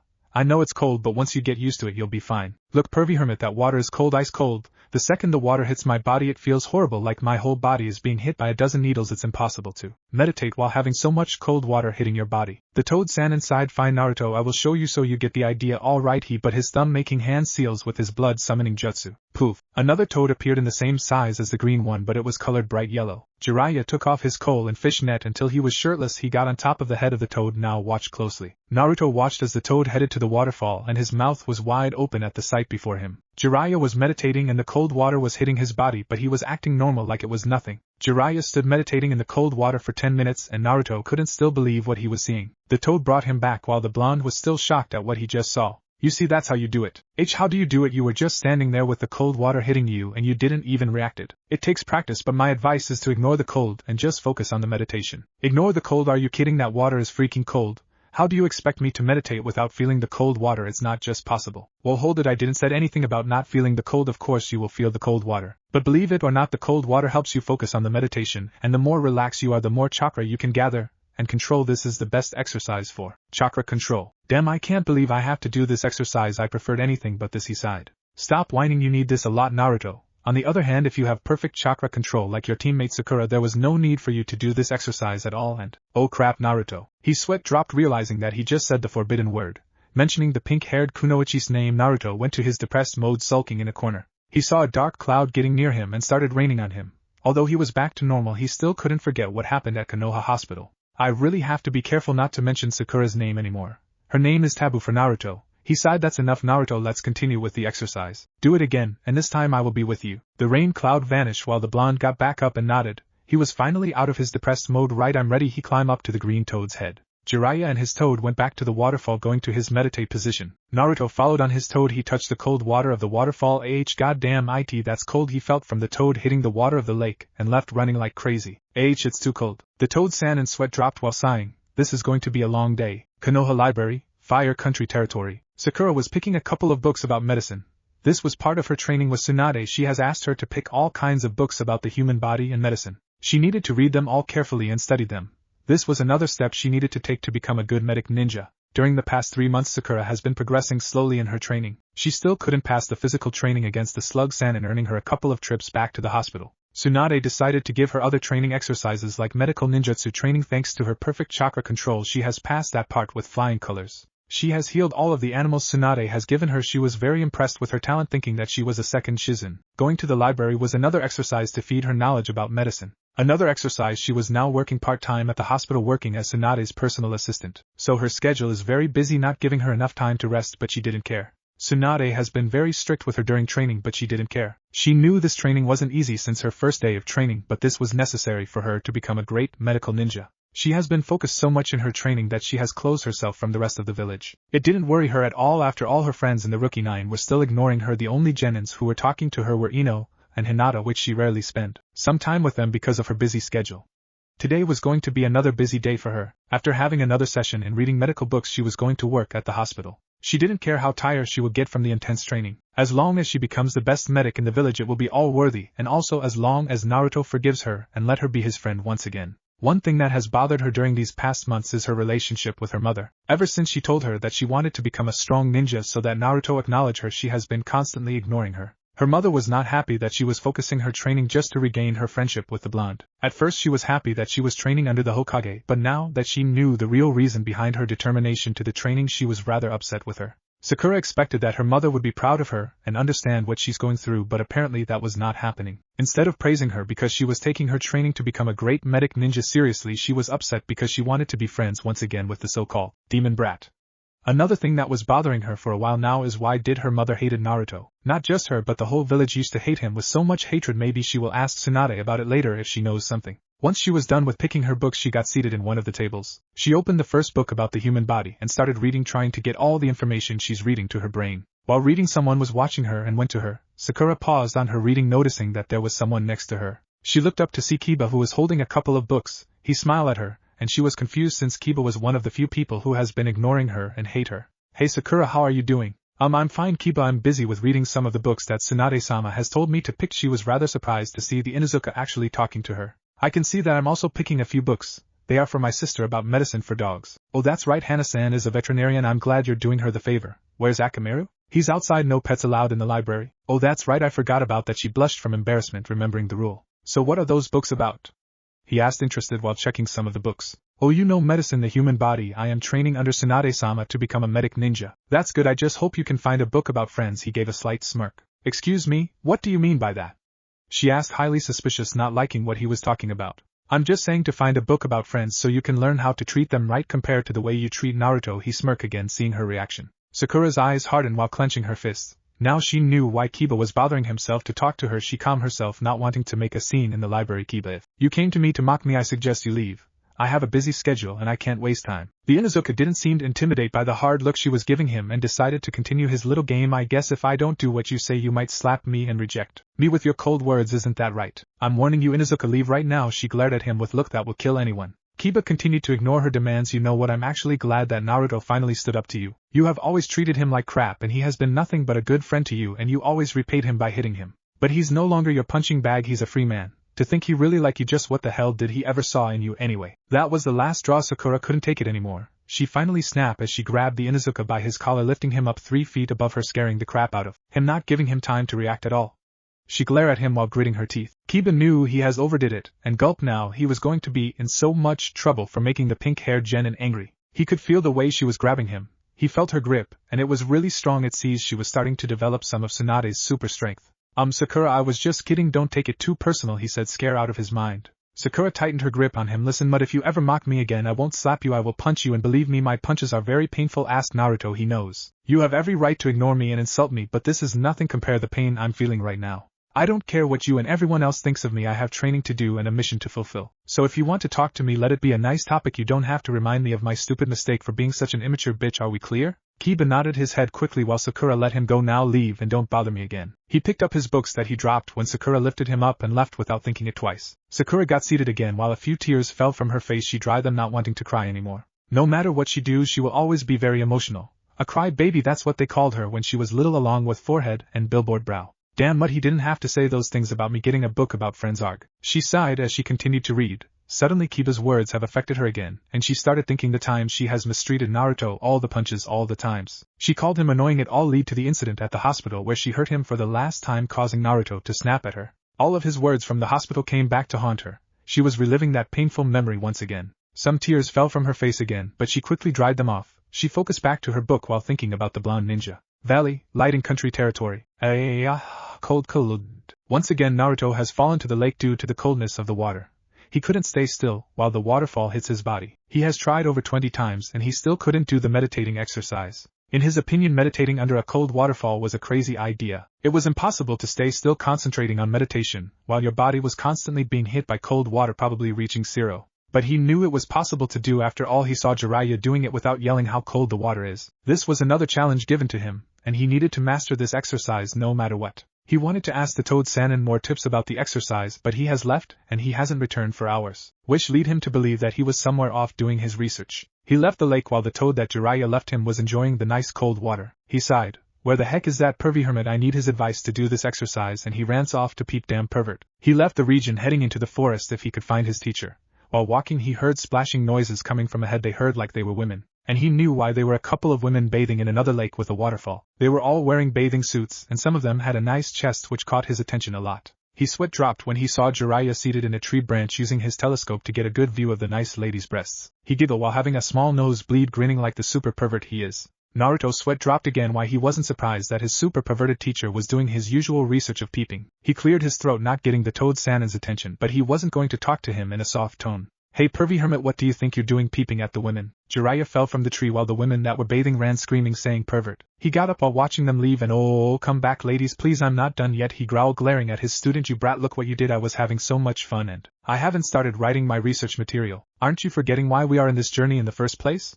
It's because of my training, not so you could peep. You imprudent brat, you know I wasn't doing my research all this time. I went to a town a couple of miles away from here and I bought some food, though you might be hungry, but with the little respect you have for me I don't think I might give this delicious bowls of ramen for you. He took a couple of paper bags Naruto's nose went wide as he caught the delicious aroma of ramen coming from the paper bags. His stomach started growling. It seems that he was so focused in doing the meditating exercise that he forgot that he was very hungry. Jiraiya grinned. You were so mean to scare the girls away. Now I don't think I will give you the ramen. Oh, we more for me. Wait, pervy hermit, Naruto said while stomach gave another loud growl. Come on, I'm hungry. The meditating exercise has really taken a lot of me. I need the energy. The toad Sanin gave a thoughtful look while touching his chin. I don't know, it's not nice to call me pervy hermit. Maybe if you call me sensei, then maybe I will reconsider my decision. Naruto was going to swallow his pride on this one. He was really hungry. Fine, sensei. Jiraiya smiled, feeling proud with himself. Yeah, that's more like it. Now come on, let's get back so you can eat. They returned to the waterfall where Naruto's toad was still swimming in the lake. Jiraiya gave him a bowl of ramen to Naruto, and he almost devoured his hand in the process from all of the hunger. He picked up the chopsticks and started eating the ramen like there was no tomorrow. In just 1 minute he ate the first bowl. He took the second bowl and ate it in a minute too. Jiraiya's sweat dropped at the sight. Naruto has eaten 5 bowls in less than 5 minutes. It's a good thing that he saved some money to buy his own bowl of ramen. After Naruto finished massacring the bowls of ramen, he gave one loud burp while Jiraiya's sweat dropped at his manners. He felt so happy now that his stomach is full and his hunger satisfied. Oh yeah, that hit the spot. Thanks, pervy hermit. A vein pop on the toad Sanin's forehead, while Naruto smirk. Hey, what did I told you is sensei? It's the truth, you are a pervy hermit. Brat, see if I will buy you ramen next time. Oh yeah, that reminds me, I also bought you something else besides the ramen when I was at the town here. He gave him a book. Hey, this better not be one of your perverted books, because if it is I am not interested. He crossed his arms in annoyance. His sweat dropped at his comment. No, it's a journal. I decided that you should have one so you can start writing while we're traveling. What do I need a journal for? He asked, not having a clue why he needs one. Naruto, a journal is like your best friend. You can tell all sorts of things, like your biggest secrets to writing everything that has happened to you during the day. You see, a lot of women have their own journals just like they're us men. I don't get it. What's the big deal of having to write everything about my life in a book? You might be asking that now, but I assure you, you are going to like it as we travel on our journey. Trust me, kid. Naruto sighed. Fine, I'll guess I can give it a try. Thanks, pervy hermit. So do you have a journal too? The toad Sanin chuckled at his comment. Yeah, you could say that I do kind of have my own personal journal. He gave a perverted grin. The blonde sweat dropped. I don't even want to know what does he writes in his journal. It must be something perverted. Anyway, pervy hermit, how about we continue with the exercise? I need more advice to do this. The water is too freaking cold. You're still having trouble. I see. I can give you more advice, but you should wait at least an hour after you ate. It's not healthy if you do get in the water again. Then you can give me the advice now while I wait the hour. He got seated on the ground waiting to hear him out. Jiraiya chuckled, always focusing on the training no matter what. I wonder after the training if he will become stronger than Minato. Alright, I will tell you everything about mastering this exercise. Konoha Hospital, Fire Country Territory. Sakura was helping Tsunade bandaging a patient who just been out of surgery. Thanks to Tsunade, the operation was a success, and although she was just her assistant, she was needed to attempt the operation. She almost fainted seeing the operation. It wasn't a pretty sight. There was so much blood she felt sick to her stomach. Somehow she managed to hold on. She needed to be strong since she was training to become a medic ninja. Tsunade told her that a medic ninja must never lose panic, although she saw her that during the whole operation she was afraid because of the sight of blood. She remembered that Shizen told her that Tsunade was afraid of blood. It was a little ironic when she thought about it. An excellent medic ninja like Tsunade to be afraid of blood. But she knew it was because of her past when losing her little brother and her boyfriend, according to what Shizen told her. Now she was walking the halls with the slug Sanin finishing the operation. She didn't felt comfortable being in the hospital. After all, this is the same place where she rejected Naruto, and he rejected her even worse. She didn't hate him for what he did. She knew it well. She deserved to be called all those things the blonde told her, and they were all true. In truth, she was amazed at how Naruto was able to stand her verbal insults and her punches on him for so long. Any other person would have snapped at her and put her in her place the first time, but not Naruto. But even someone as kind and as selfless as him has a limit. She erased those thoughts from her head. Thinking about that painful memory will only make feel depressed. She followed Tsunade until reaching the reception desk of the building. Well, that will be all for today, Sakura. You did a very good job. I am impressed. Thank you, Tsunade-sama. She bowed while smiling. It really made her happy to receive a compliment from her teacher. I'm going back to the office. I must have a lot of damn paperwork to fill. She went to one of archives and pulled a lot of folders, putting them on the desk. Sakura, I need you to archive all of these medical files in alphabetical order. This is an easy job. You can do this with no problem. Yes, Tsunade-sama. She watched her as she closed the archive. She was about to leave the desk. Tsunade-sama. Yes, she answered, looking back at her student. The pink-haired genin stood quiet, but she needed to ask her. It has been bothering for such a long time, and she wanted to know once and for all. She knew that the Hokage can answer her question. Well, there is something I've been wanting to ask you for a while now. It's about Naruto. What about him?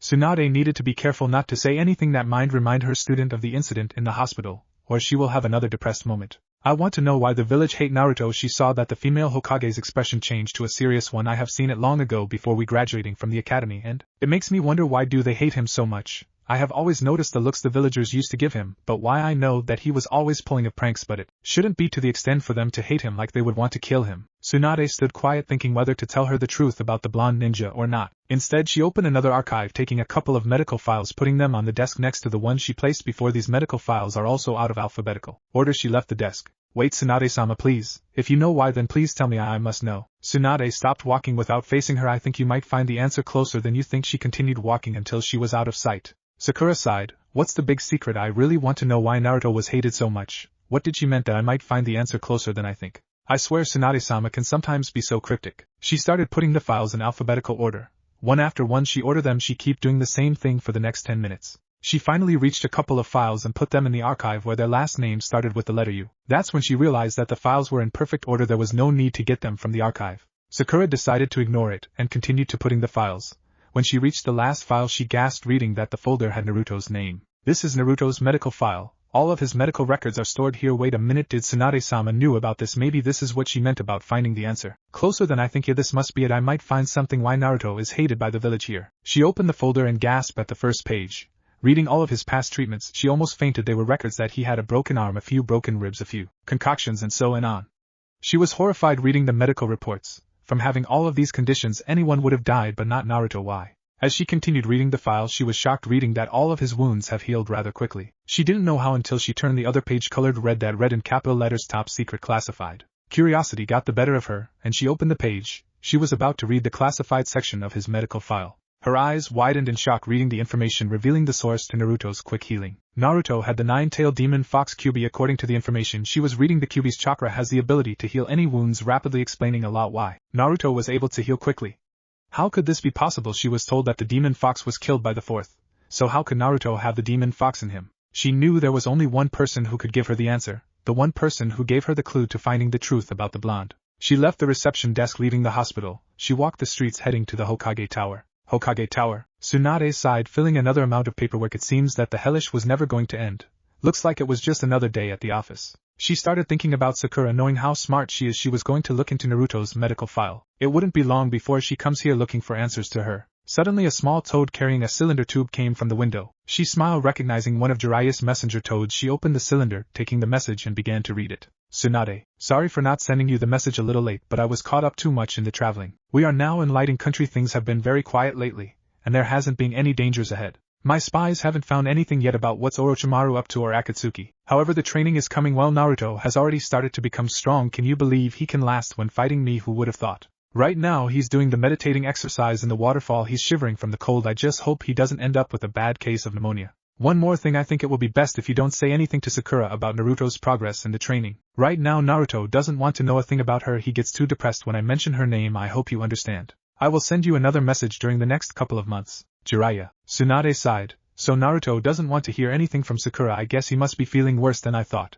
I will have to keep all of these a secret from her. The door to the office opened, revealing Shizen. Tsunade-sama, Sakura is here to see you. Right, send her in. Yes, Tsunade-sama. Shizen let the pink-haired genin enter as she left the office, and Tsunade knew she has found out about the truth. She could tell by the few tears that were escaping from her jade eyes. What is it, Sakura? You did it on purpose, didn't you? What do you mean? I'm talking about the medical files. I checked on them and they were in the right order. You took them from the archive, so I find out about Naruto. Isn't that right, Tsunade-sama? A couple of tears fell from her face. Yes, I did. I figure if you really are so committed to build your friendship with Naruto once again, I thought that it was necessary for you to know the truth about him, about the great burden he carries. But how? I thought the fourth Hokage killed the Kyuubi. That's what they told us at the academy. I'm sorry, Sakura, but that's a lie. The Kyuubi couldn't be killed. It was too powerful to defeat. Even for someone like the fourth, he couldn't defeat the beast. Instead, he used a forbidden jutsu, sacrificing his life to seal the Kyuubi in a newborn baby. Naruto was the only child born on that day, so he became the container for the Kyuubi. More tears were falling from her jade eyes hearing the painful truth about Naruto. Then why did they lie to us about the Kyuubi's attack?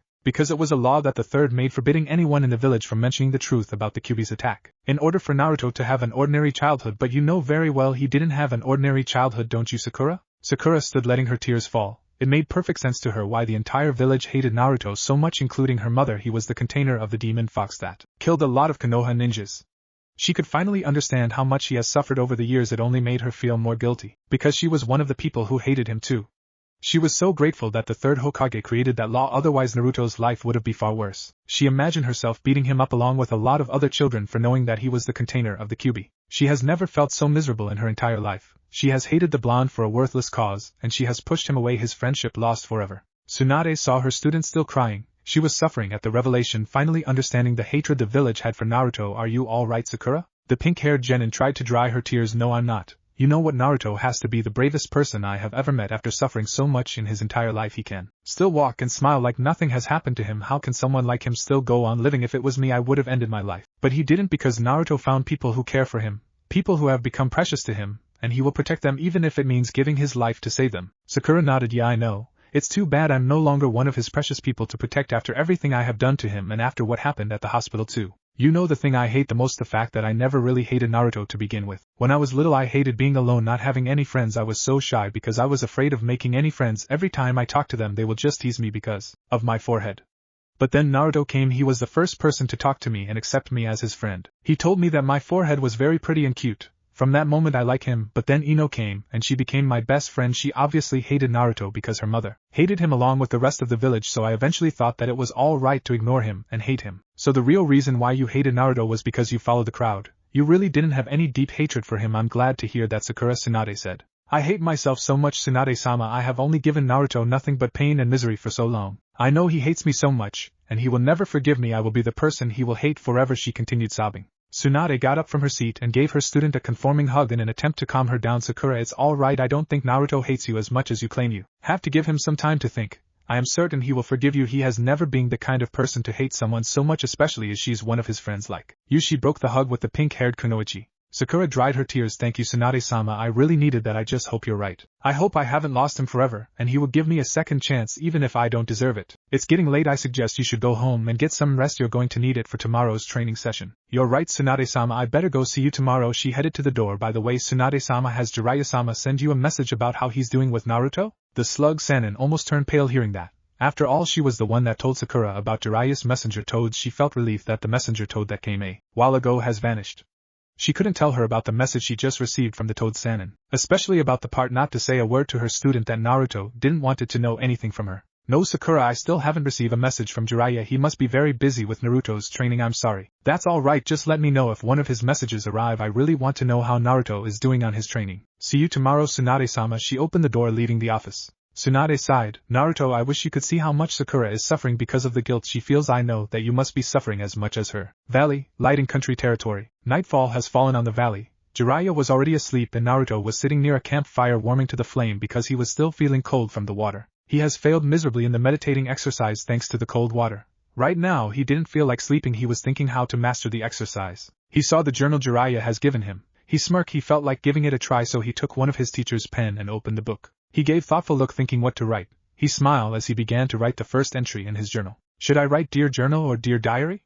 Whatever. Dear Journal. Today I have frozen my ass off because of the meditating exercise the pervy hermit told me to do. Damn, that water is cold. Even if I'm warming up to a campfire, I am still shivering from the cold. It's so hard to meditate while my body is being hit by the cold water from the waterfall. But I'm not giving up. I will master that exercise. I will continue later until I can finally do it. During my journey it's being a little hard for me to concentrate on the training when the only thing I'm thinking about is Sakura. Even after she rejected me at Konoha Hospital, I missed her. I want to hate her, but I can't. I can only think about her beautiful smile and her adorable pink hair and of course her charming wide forehead. I know she must hate me a lot, and she might be thinking how to beat the crap out of me after all the things I told her. I finally made up of my mind. I have decided to never return to Konoha. I will never see her again. Once my training with the pervy hermit is finished, I will begin my career as a ninja mercenary. Granny told me that I will always remain outside of the village, meaning I won't have to return. All the better. I will never see Sakura again. It's sad when I think about it. Not seeing Sakura ever again means I won't see any of my friends either. If I'm lucky, I might run into them when they are on missions or something.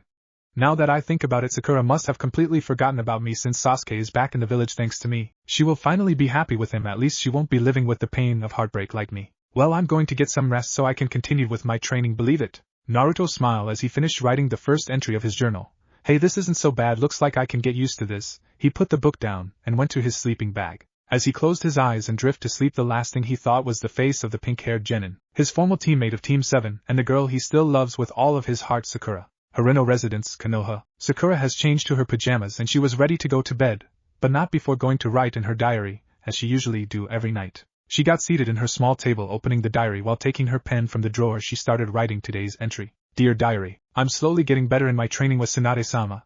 I still can't pass the physical exercise. It's too hard. My strength is nowhere near as Tsunade-sama's. At least I'm good with my chakra control. I was able to pass the medical ninjutsu training. I managed to heal all sorts of injuries with the test animals. Tsunade-sama said I have potential to become an even better medic than herself. I was very happy to hear that. Looks like I'm not so useless after all. I know I can become a great kunoichi, and I have to thank Naruto for it. If he didn't said those cold words to me back at the hospital, I would still be the useless burden Sakura of Team 7. I know I deserve every word he said. After all, I know he hates me a lot. He must be so happy that he left the village so he didn't have to look at my face anymore. It really tears my heart apart that I pushed away my friendship with Naruto. He was probably the best friend I had after Ino. Today I have finally found out why the village used to hate him so much. He's the container of the Kyuubi, the same demon that almost destroyed the village 12 years ago. They lied to us thanks to a law that the third Hokage made in order for Naruto to have a peaceful life in childhood. But that's not how things went down. I know, because I was one of the people who hated him, all because of the people around me thought of him. I hate myself for being an immature and selfish bitch. I should have given him that chance to be my friend when I was little. But I thought of him as a nuisance even more when I had that stupid crush on the Uchiha traitor. The only reason I liked him was because of the girls. They all thought he was cool and cute, so I eventually followed them. In the end, I kept on denying to myself that what I have for the team was really love. Yeah, right. Like I was really going to find true happiness with someone like him. Naruto has suffered a lot, and I was the one who gave him more pain. I can't forgive myself for everything I have done to him, and I know he can't forgive me either. I know I can do Tsunade-sama's training. I just hope if Naruto can see it in his heart to forgive me and let me be in his life once again. If I was Naruto, I wouldn't forget and forgive. I deserve to suffer forever, but I can still try. My mother may not approve of having a friendship with him, but I don't care what she says. I won't give up. I will have Naruto's forgiveness. This will be my toughest fight ever. Sakura closed her diary with some tears falling from her face. She got up from her seat and went to her bed. She closed her eyes, drifting to sleep. The last person she thought before falling asleep was her blonde teammate and formal friend Naruto. The next day at the valley, Jiraiya woke up with a loud yawn to gaze at a beautiful morning. He looked where his student was sleeping, but he wasn't there, only to see his empty sleeping bag. He had a pretty good idea where he was. He left to the area of the waterfall and his eyes widened in shock. He saw Naruto on top of the toad he gave him to meditate. He was under the waterfall meditating, letting the cold water hit his body. He couldn't believe it. His student just mastered the meditating exercise in just one day. He felt proud to have someone like Naruto as his apprentice. It was just like having his old student the fourth. Well, I'll be damned, he actually did it. That kid is really something. He chuckled. All right, Naruto, that's enough. Let's get packing. We're about to head out again. Naruto opened his eyes, smiling while leaving the waterfall. All right, pervy hermit. He swam the lake until he was back at the campsite, and the toad vanished in a cloud of smoke. Minutes later they left the valley, heading again in the open road. Did you see how I master the waterfall training, pervy hermit? Asked the shivering Naruto. I must admit you surprised me a lot, Naruto. I was expecting that this exercise was going to take you a few days, but you only mastered it in a day. Congratulations, I couldn't be any prouder of you. The blonde gave him his fox grin. Well, I was practicing since last night, so I didn't got too much sleep. I can see that you're still shivering. Looks like you still haven't got used to the cold water, Jiraiya said with a smirk. Hey, give me a break, pervy hermit. The water is really cold. I feel like I'm going to turn into a block of ice here. Don't worry, we're heading to the town where I went to buy the ramen. We'll stay the day there. Finally, it's about time we stay in a nice comfy inn. Jiraiya chuckled while gazing at the blonde. Just looking at him reminds me so much of his last apprentice, a man who became a legend in the ninja world. Minato, I hope you're watching how strong your son is becoming. Pretty soon he'll become the 6th Hokage, a living legend like you. To be continued. What if Naruto trained by Fukasaku for Chunin exams? And thanks for watching my video till the end. If you enjoyed this content, then do consider subscribing to my channel, and leave a like if you guys need the next part. Comment down, and thanks for watching the video, and see you guys in the next video.